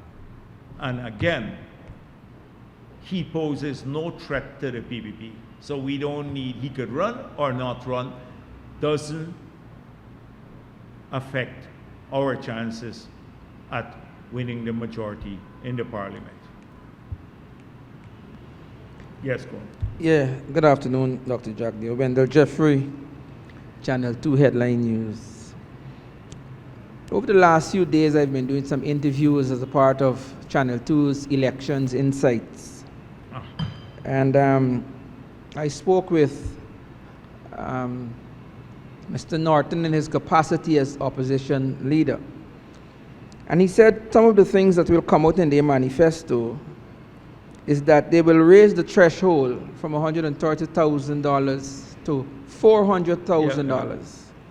He also said that they will build anywhere from 160 to 200,000 homes, and that they will give the homes to low-income people on a rent-to-own basis, so that as they pay the rent, they'll be actually buying the homes. So that's one. I want to know your take on that. I got a couple more. You want to answer that and let me come back? Was it after he came from Bamba Mali or before he went to Bamba Mali? Because those things, anybody who says they can build in 5 years 160,000 to 200,000 homes got to be crazy. You got to be crazy. Norton and the others are known for calling numbers. I've dealt with this earlier. I took their promises just around budget time. Sherwin Holder was making some promises. My Paul, I see him doing fish fry in Canada. He gone to Canada to do fish fry. And I know, let me don't make a comment that I wanted to make. So Norton had made some of the promises too at the budget time. So we took all of the promises and we costed them. And we demonstrated that to fund those promises alone, and they didn't include any infrastructure development, but just handouts to people and things like threshold, etc. The same, it's not a new figure. That it will cost twice the amount of oil money that we receive now in the 2025 budget. We did this in the past. That's why you notice I don't pay serious attention to anything they say. Because anybody who will just not even do a basic calculation as to what it will cost is not worth paying serious attention to. And their biggest thing is that they don't have to do it. They just can say anything because they don't have any intention of doing any of it. Like they had more modest promises in 2015. And they didn't even do those. Much less about Norton talking now about he building 200,000 homes. People, yeah, is not serious. I think he was like, he might have been in a different state. All right. Both Mr. Winston Jordan, the former treasurer, Finance Minister, and Aubrey Norton are requesting a public debate with you or President Ali at any time of your choosing. Is that something that you would consider? Yeah, the thing is that I would say to the president, don't waste your time. They are just looking for headlines. When you're so far back in the poll and nobody pays serious attention to you, they want us to popularize what they're saying. Nobody pays attention to what they're saying. Like nobody believes his 200,000 thing. You'd hear it, they would just discount it. They're looking for relevance. Nobody seriously except his own camp pays attention to him. You think of a serious-minded person paying attention to what Norton says or the AFC, they know that they're not gonna implement it. So what is he gonna debate us on? And we will campaign on what we have to do. The debate is not about promises. It's about credibility. If we start off by saying they rigged the elections, the 2020 elections, or they were trying to rig the elections, they have a different view on that. Where would we end in this debate? Oh, I have a view on it. Oh, you all tried to rig the elections. You're not going anywhere. In the face of all of this evidence, these people put on a shameless face and say, the PPP is trying to rig the elections. What do you solve in a debate? You solve nothing there. Oh, we couldn't do all that you're doing now because we didn't have oil money. That's the next thing they would come. But you had $94 billion of increased taxes. You didn't spend a cent on infrastructure. Where did the money go? You took away the children grant. You took away the free water for the pensioners. A whole range of things. You imposed all these taxes. You add VAT on the miners. What would be the conclusion? We didn't have oil money. So it's a waste of time. I don't waste my time. I prefer to debate with the farmer or the fisherman or the miner than to waste my time behind Jordan. What I told you about Jordan, the first question to Jordan would be, it's how can you transfer land, the title to a land, through an order, and you never collected money? That is an illegal act. Do you think you should go to jail for that? Winston Jordan? Ask him that. Do you think you should go to jail? Is that an offense? Is it malfeasance in public office to transfer title for a plot of land owned by the government or big plots of land without collecting payment for it? Should you go to jail for that? Do you regret saying that the 18 billion sign-in bonus was a gift to the government? That sort of thing. Where will you end? He would obfuscate the issue, and that's what we are talking about, character. So I'm not wasting time. I would say to President Ali, because President Ali is running, he is the candidate, and I would say to him, don't waste your time behind these people. What are you going to debate? With the criminal, you're going to debate, is it 10,000 kilograms or 9,999 kilograms of gold you smuggled out of the country? Did you have anything to do with paper short debt or not? That's what you're going to debate with these people? Nothing. It's a waste. I hear you, Doc, and I'm not here to. I did ask. No. I'm with glad you. you're bringing it to my attention. No. I'm glad though, because it gives me a chance to share my perspective Correct. on these so-called debates and all of that. People want to hear how you're going to fix their problem. More jobs, education, healthcare, leisure, security in their homes, all of that. Okay. I want that. I did ask Mr. Jordan about the accusations. What Some did he he said say? are thrown out, and some will be thrown out in court as it relates to the charges. I did ask him about the $18 million.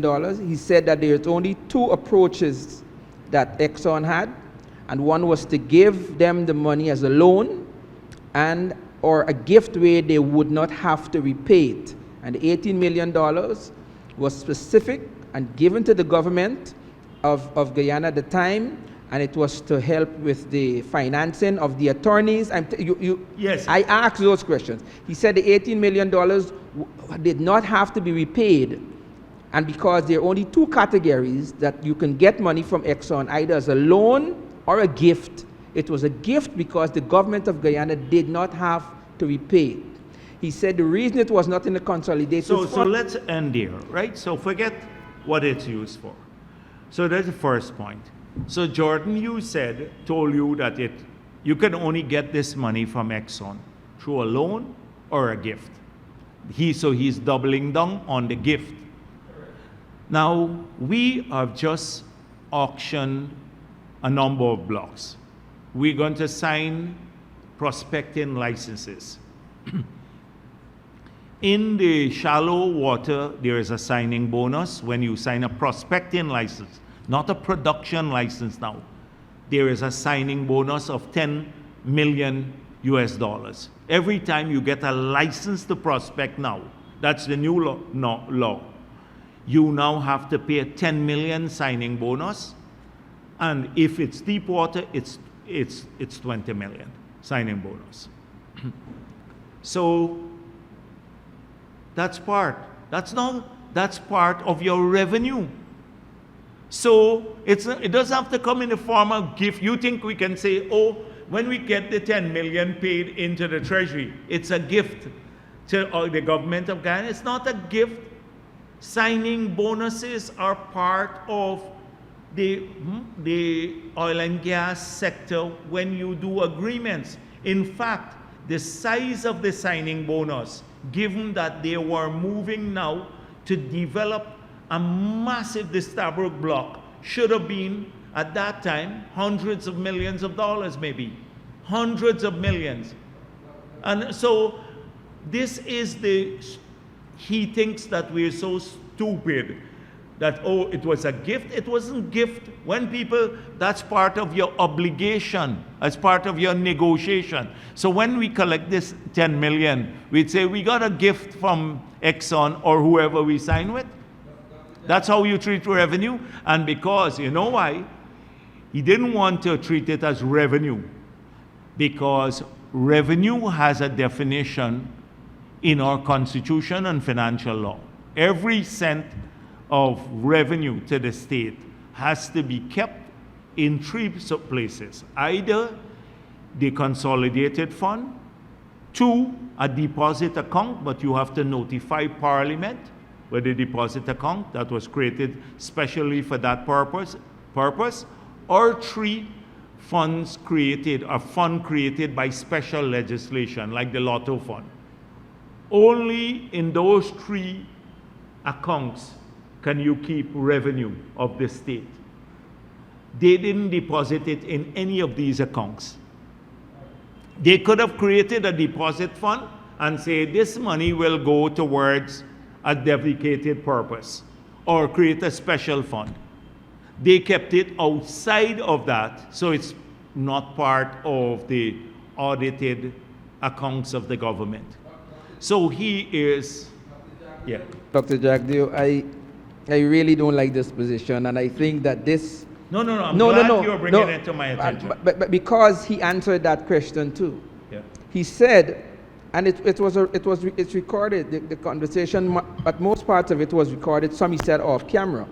He explained that that money that Exxon gave, the reason, and Exxon understood the reason, and the persons at the higher echelons of the party understood that money was mainly to pay attorneys to represent, yes, right, to represent. So, and he said that they did not want to put the money in the consolidated fund because they did not want it to be a discussion in Parliament, because they did not want the Venezuelans to know that they were actually building a financial war chest to represent them. So that money was given by Exxon with the full understanding. Yeah, but then finally, the money was eventually transferred to the consolidated fund with the incurred interest. No, but you see, but if you were questioning him,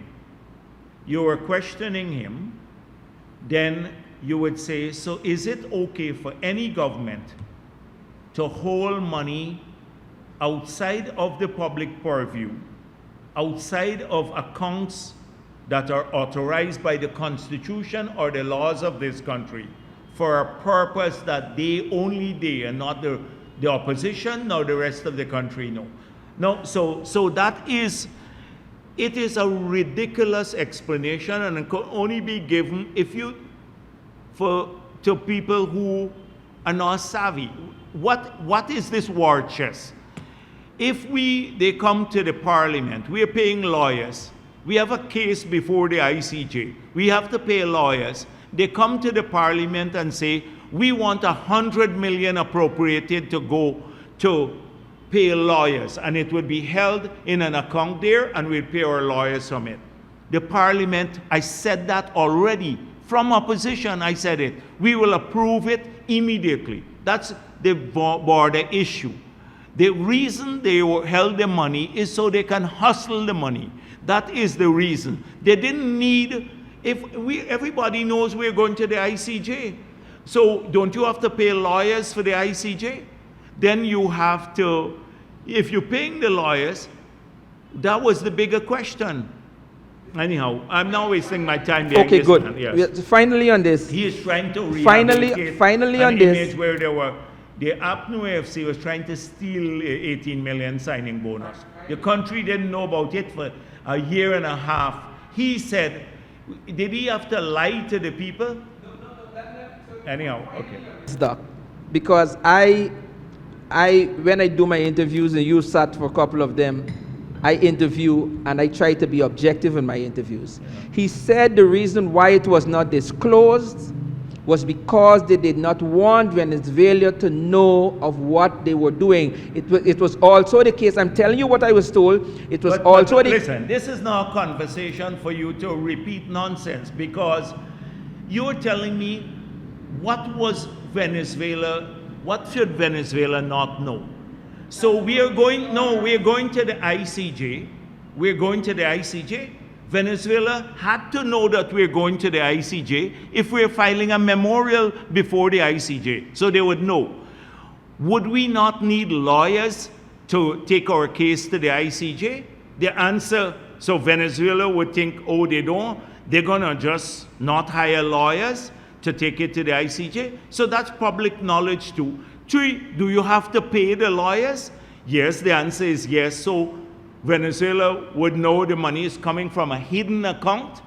So we could pay the lawyers, we can pay tomorrow. What, have we not been paying our lawyers since then? Have we not been paying the lawyers since the money was deposited into the consolidated fund based on our taking a case to court? He didn't do it voluntarily. You asked him about that? That the government, the PPP, took the case to court, and then when they know they were going to lose the case, then they hurriedly deposited the money into the consolidated fund. That's one. 2, we're paying lawyers now. Where are we paying the lawyers from?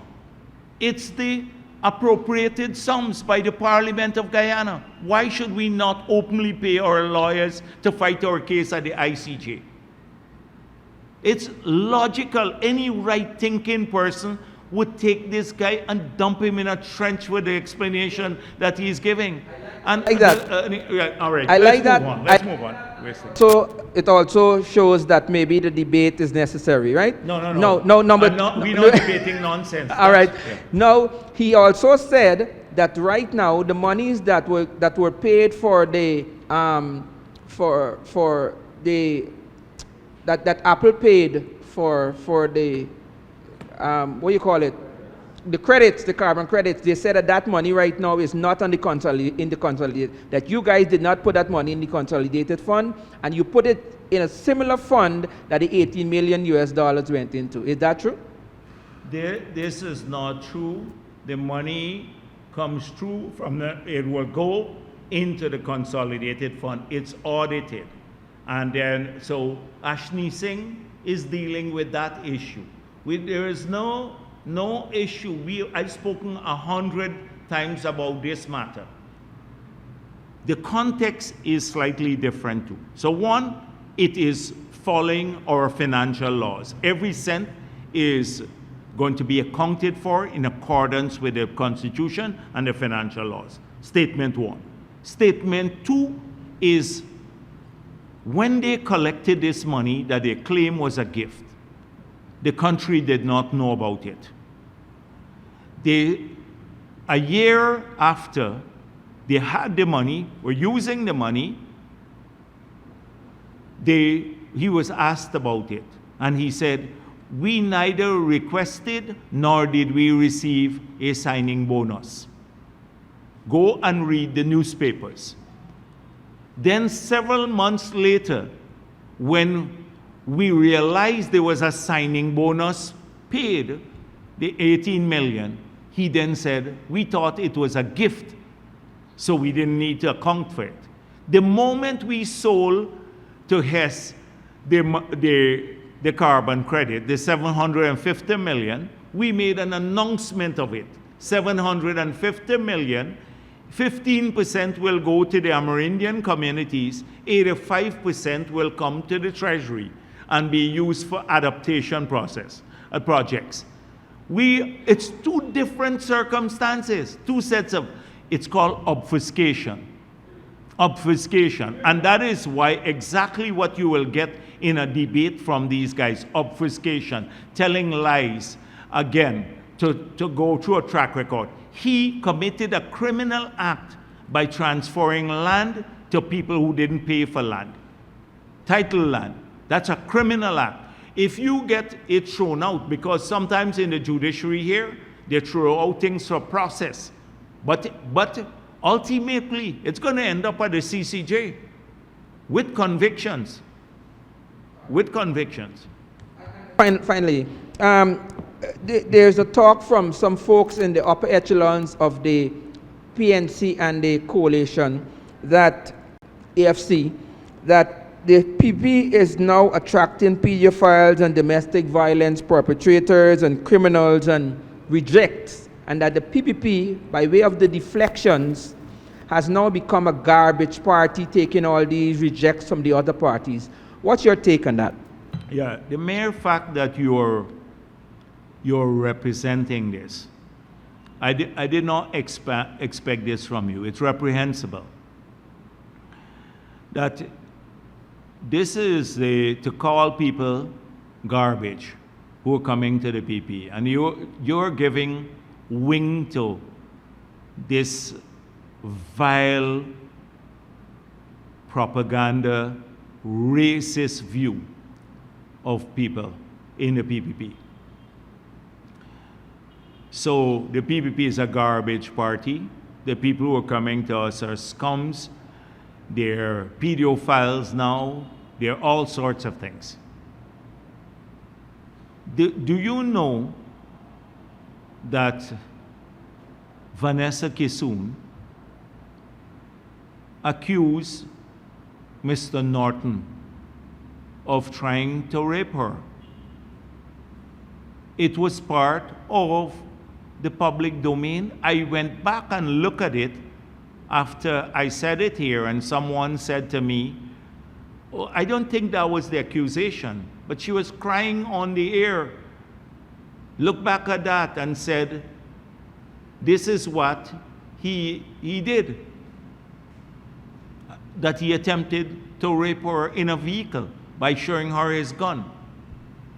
If I were to call that a party, the PNC, a party of racists or rapists, or led by rapists, and all PNC people as rapists, you would see all the do-gooders suddenly being critical of me. It is this nasty view. And I want to leave the wallowers and those people in the gutter with the PNC. Let them stay there. The people who told you that, from their leadership. No, you said from the PNC, the leadership. You said the leadership of that party. Well, that's the right place for them. That's the dump site. And the PPP supporters have worked hard. There are people of every race and every religion. They've worked to change this country. They're as valuable as anyone else. And when people come to us, we treat them with dignity. We respect them for who they are. Would people coming to us have trouble with the law? The answer, some of them may have, and people who are in the party may have trouble with the law. They may break the law. They have to face consequences for that. They can't act unlawfully or believe that if they're in the PPP, they'll get a free pass on the law. We don't tolerate that. But at the same time, we don't treat people like garbage.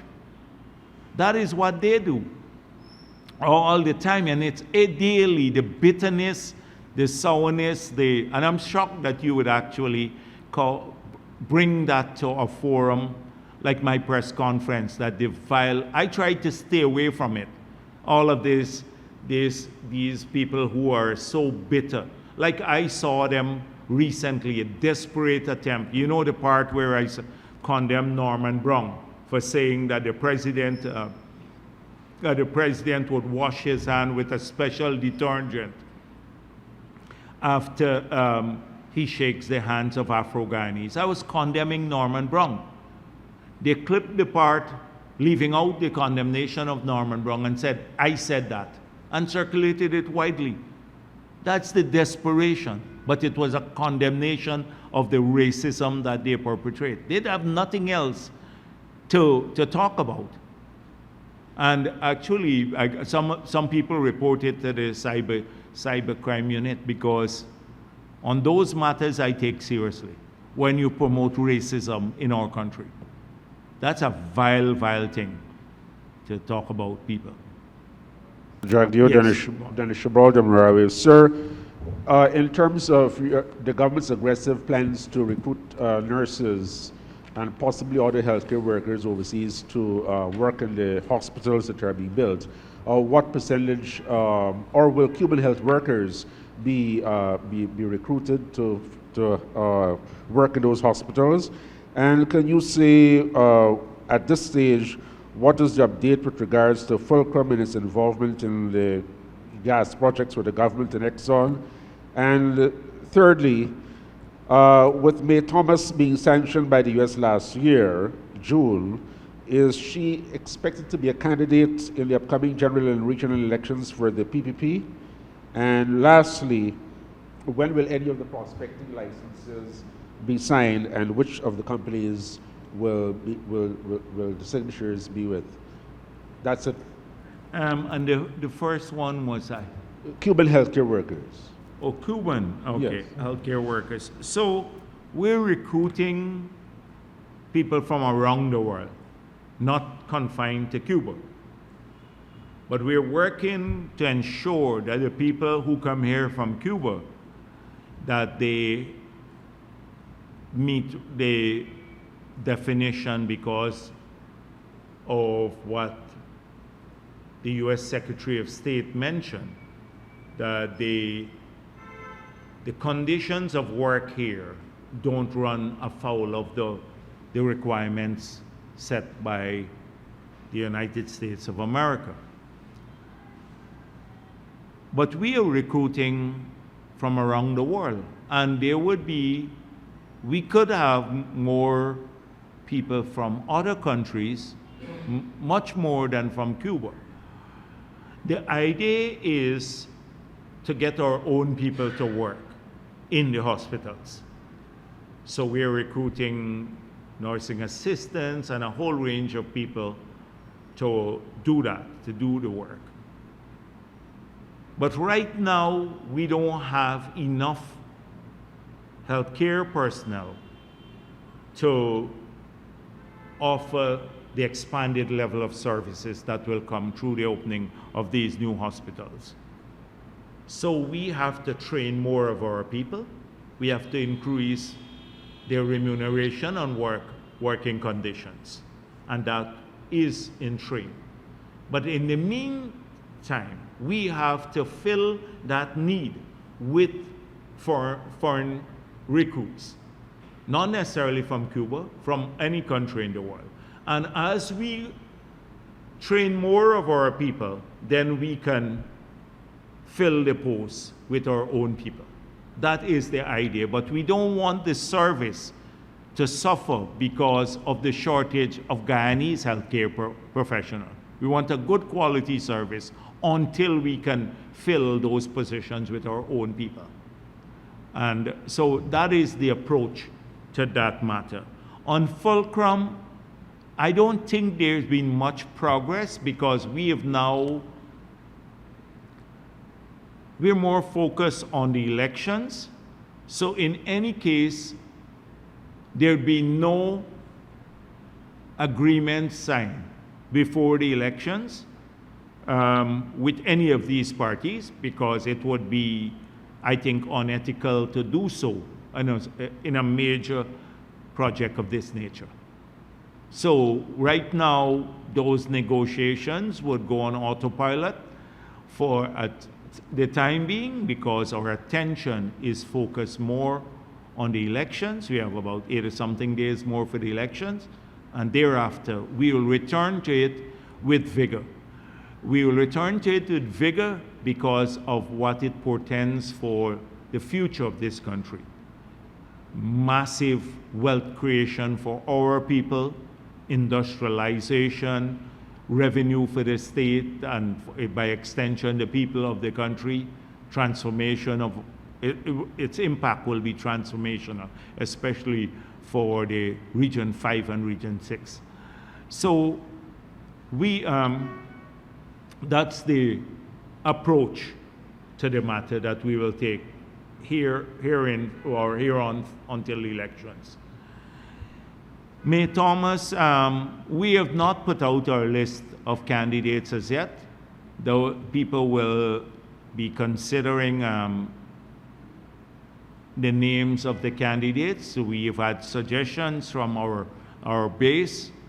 We're a party that has so many names now that it has, now it is hard to get down to the required level, unlike some parties that can't get candidates to go on the list, because if they go on the list, they face potential sanctions, or they're going on a losing list with other side. They know they're knowingly going on a losing list. We don't have that problem in the PPP. We have a ton of suggestions for people to come on list.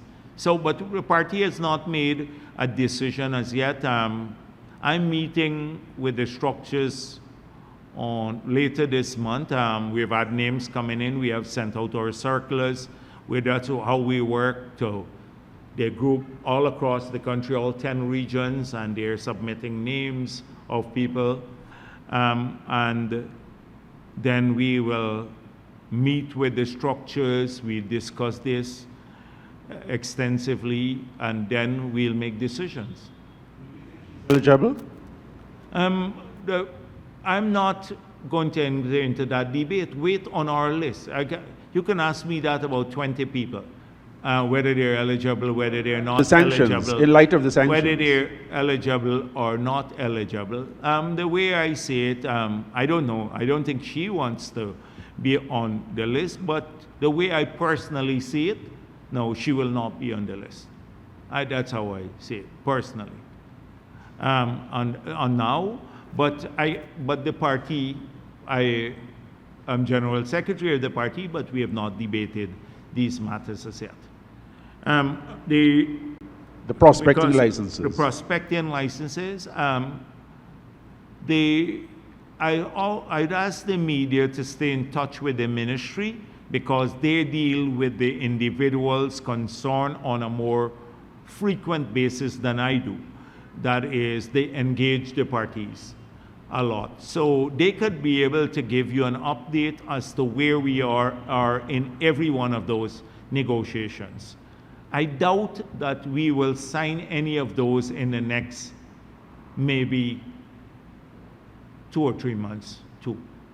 If they have not been signed as yet, I think we should await after the elections to do that. And is there anything? That's it? Okay. Good afternoon, Dr. Jagdeo, Sharpenberger with Kite News. Just 3 quick questions. When will the remaining 20% of the Exxon block be relinquished, and why wasn't the public notified in a statement, or the media notified, that a 1-year extension was granted for the Kite block to the operators until 2026? The extension was reportedly granted in November. So, as far as I'm concerned, that all of the licenses, those who have licenses or licensees, have to do relinquishment now.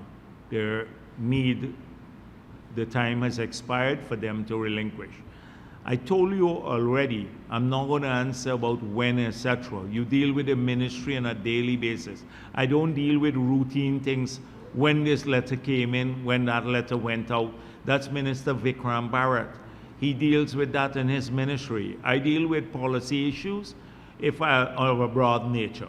They deal with operational issues. Those are when letters have to be written or when people have to submit data and all of that. I just urge them to put out all of this information on their website, which I've seen progressively they've put out. So their website is now teeming with information there. But so that's where, like what I said to Dennis, you direct your attention to the ministry on those routine matters.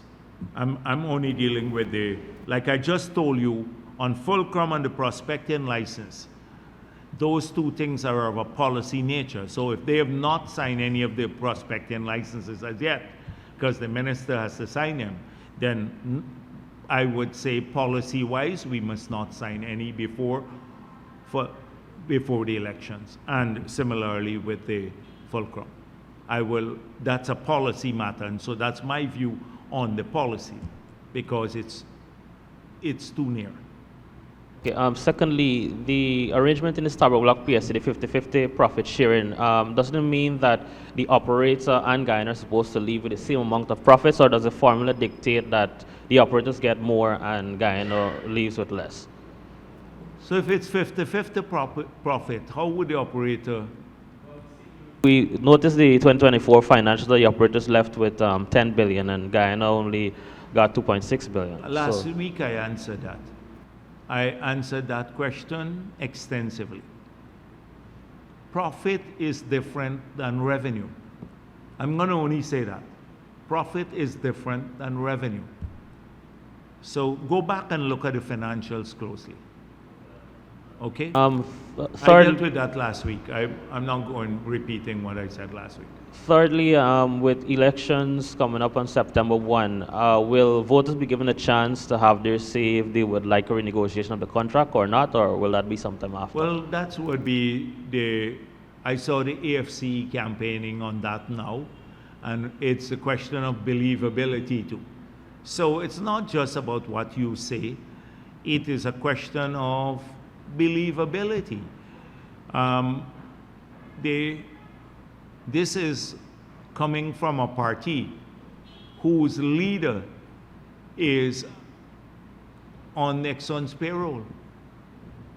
So I'm not wasting time. I think those are mute issues. When you talk about the PPP's tenure in office on the oil and gas sector, I want you to think about the 1,000 odd Guyanese companies. You talk to them that have gotten now about 700 million US of procurement opportunities that they wouldn't have gotten if we didn't pass that law, that we urged APNU to pass and did not. Think about those people. Think about the 10,000 people who now have jobs in the sector. Maybe half of them would not have gotten jobs because they would have recruited foreigners. Think about our definition of a Guyanese company. And how many people have been promoted into management positions because for their companies to register under the Local Content Act, they have to have a particular 75% of their staff have to be management staff, have to be Guyanese. They would have not been promoted upwards had we not put that in the Local Content Act. You look at the benefits of that and how many people, because of this government, and that's when we talk about a future. I don't deal with, like the generalized gaffe.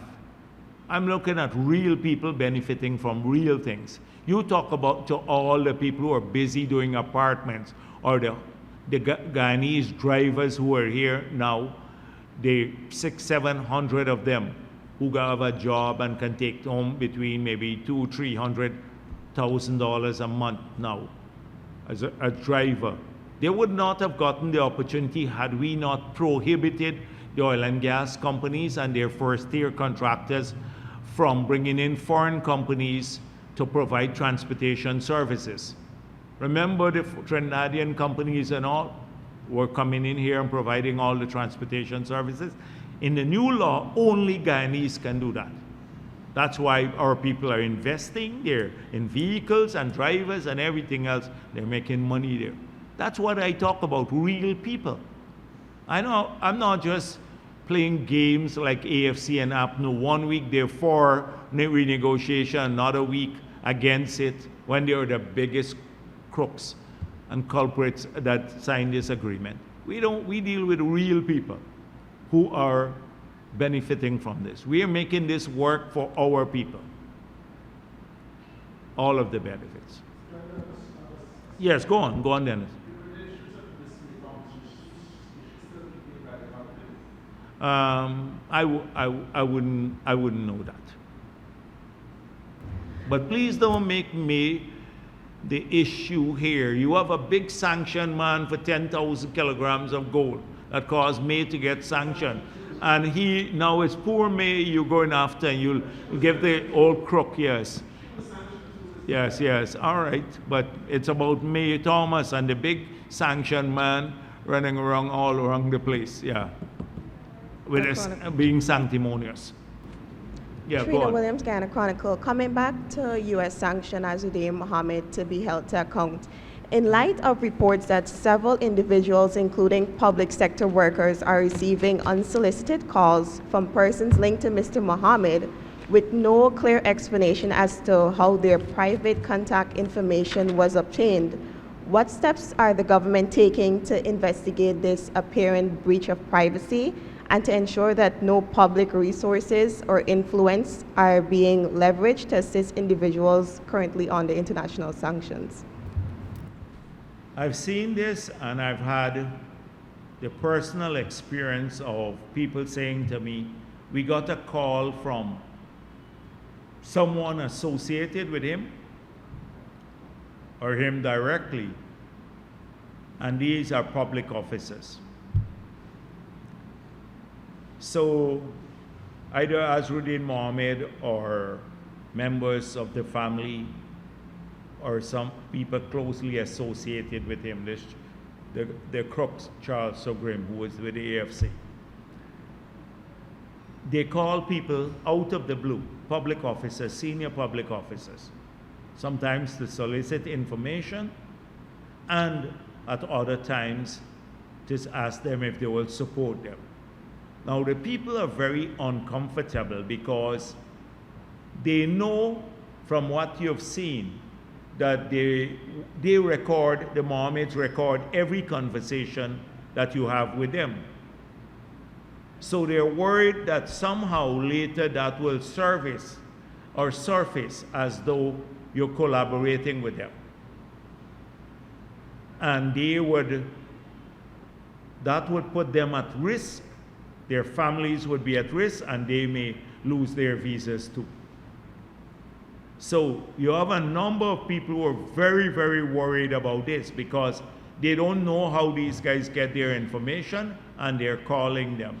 A friend of mine said 2 of his staff told him, we just got a call out of the blue, just like this. And we're very worried that somebody is either listening in to this and would think we're working with these guys, or we have anything to do with them. And so this is a very worrying thing for many people. And I suggest at the moment they call you and you don't want to talk to them, discontinue the call. If you want to talk to them, that's your business. But the moment you don't want to discontinue the call and make it known clearly, I don't want anything to do with you, because they may leave a lot of people at risk. You have already seen scores of people, literally hundreds of people who lost their visas because of association with them. And there will be many more people who may face sanctions because of them. They don't care too much about you when they leave you in the lurch. And the same thing with their list. I don't know. Anyhow, we'll deal with that at another time. But this is a very important issue because, you know, you're a public servant and you're sitting and you get a call just like that. You pick up your phone and they're calling and then they want to talk to you about something. And your job is to be polite to everyone, but at the same time, they're putting you at risk. Public servants and others don't want to lose their visas. Also, earlier you addressed the racially charged comments towards those now endorsing the PPP. But what is your administration doing to not only protect democratic participation, but also promote respectful political engagement?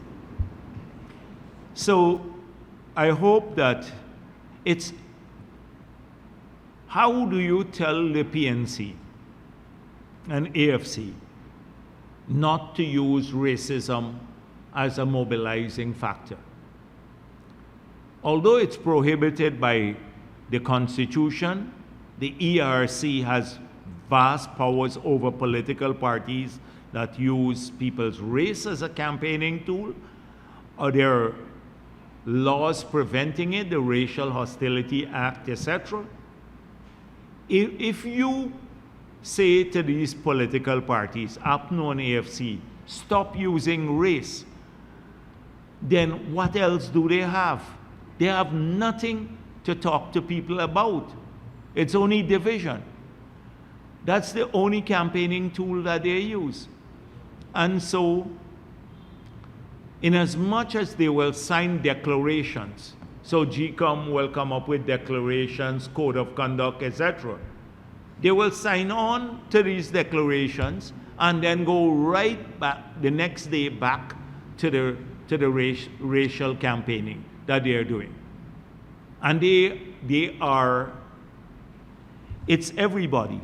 As I said before, people, Afro-Guyanese may think that they care. Ordinary Afro-Guyanese have no place in that party too. If you're part of this small group, the cabal, and we saw it in the last storm, we saw it, the cabal, then you'll benefit everything from them. I met with some people, tomorrow I'm going to Linden, and I met with some people a few weeks ago, and they were relaying their experience to me about what happened under the PNC, on the APNU AFC, the 5 years that were there. These are hardcore supporters of the PNC. And they said, it's Jordan neighbors from Georgetown who got the land there in Linden, prime properties. It's Amanza and her family. It's the Figueras and their family. It's Lowenfield. They didn't get a single house lot. We have a massive program to do roads and stuff, nothing there. The jobs disappeared. So that is their experience in Afro-Guyanese communities. And as I said before, with other communities, you heard what they just say. The Indo-Guyanese, Amerindians, etc., they're garbage people too. That's how they think. Some are lick bottoms and other things, and others are garbage people. That's what they campaign on. So how do you get them to move away from that?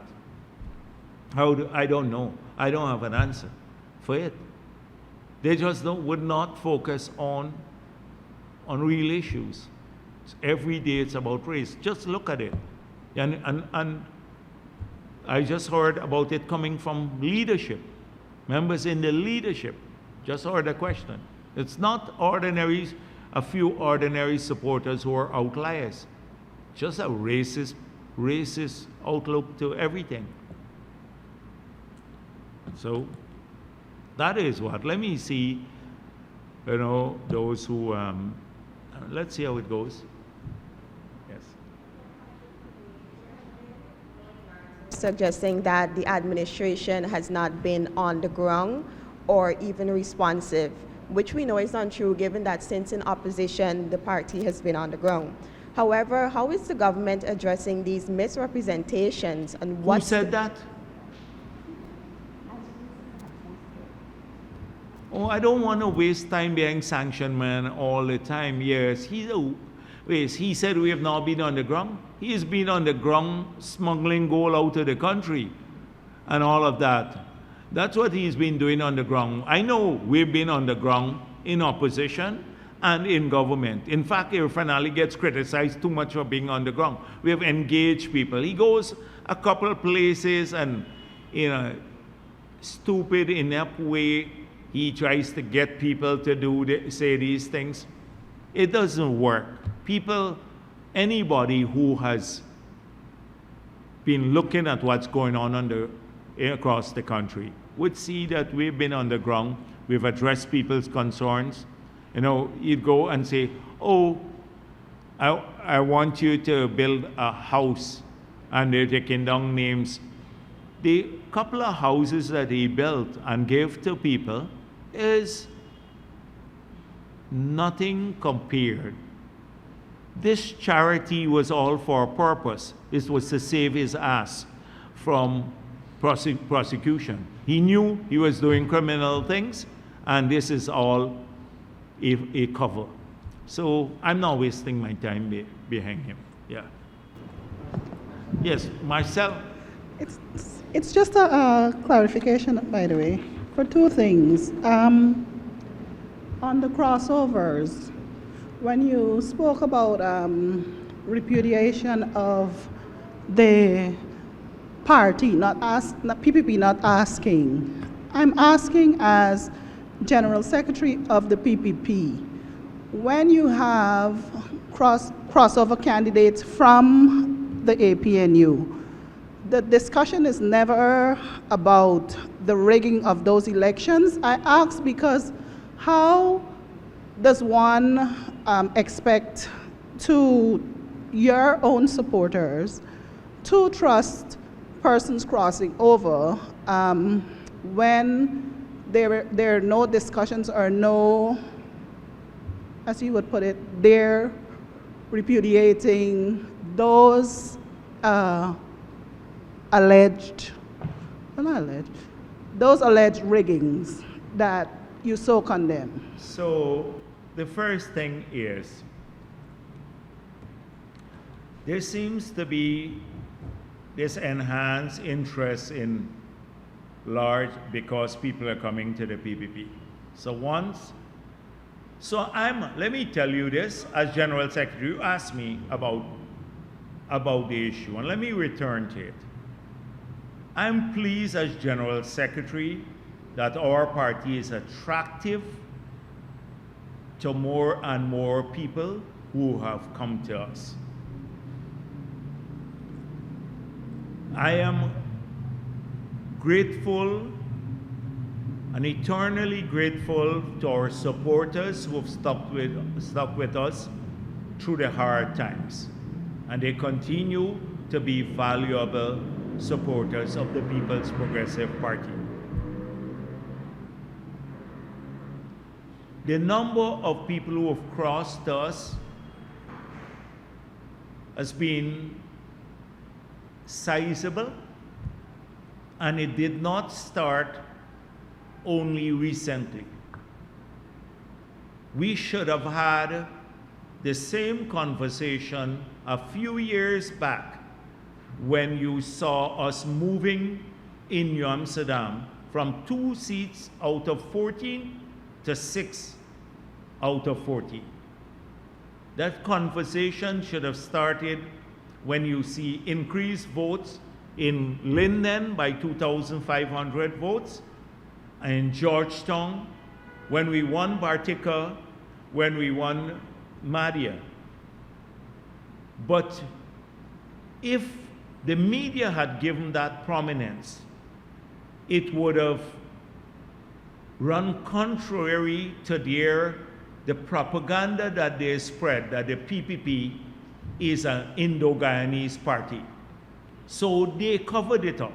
They don't want to give it prominence to show that we're truly a multiracial party, the only one in the country.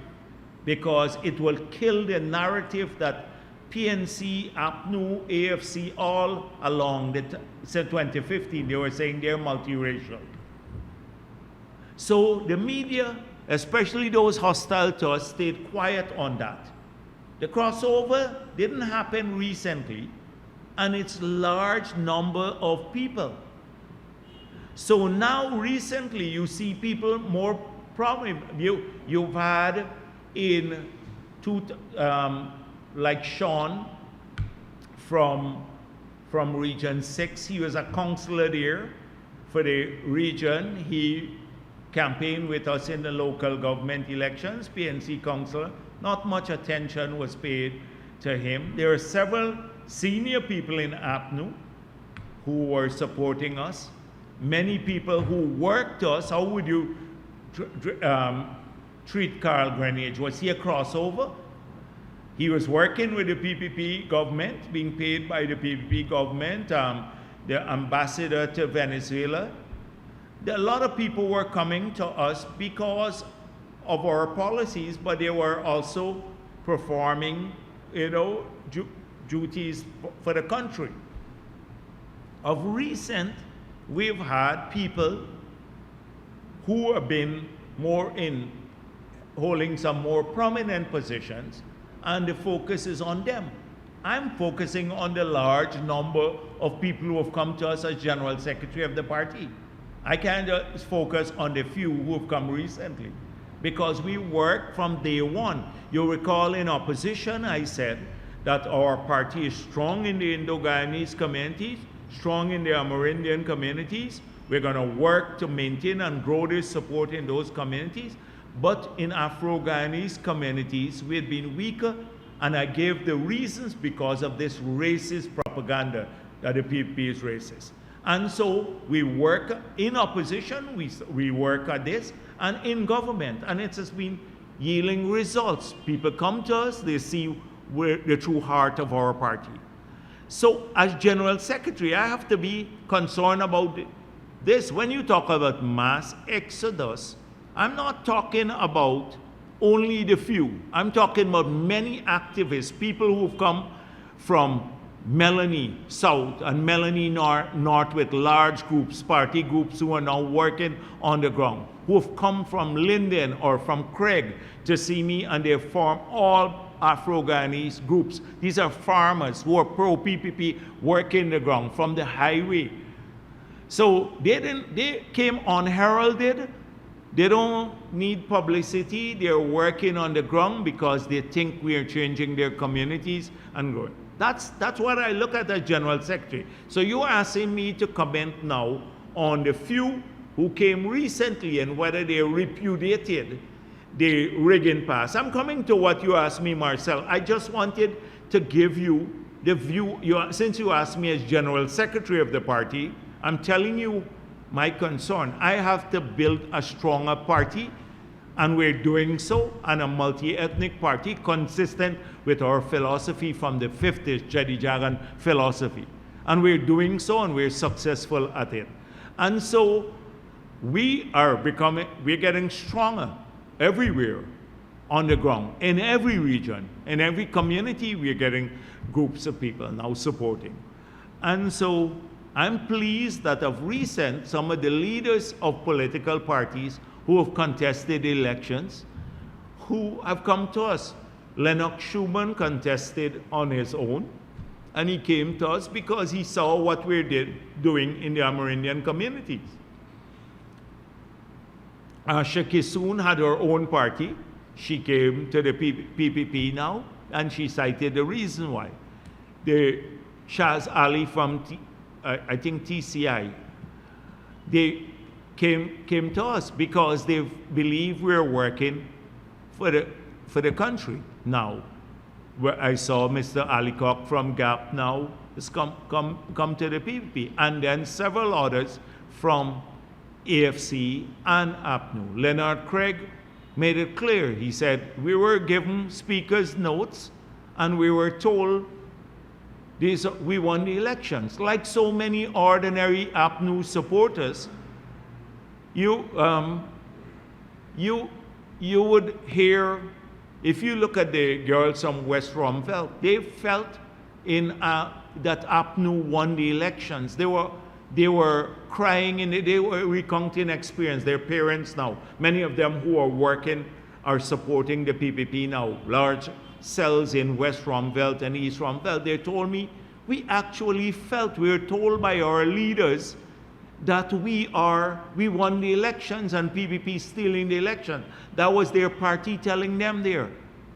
Craig said openly that we were given the point marching orders to talk about things. They didn't see the SOPs. They were told that they won. Now, a person like who saw the SOP, Patterson said he saw the SOP and that the SOP showed they won the elections.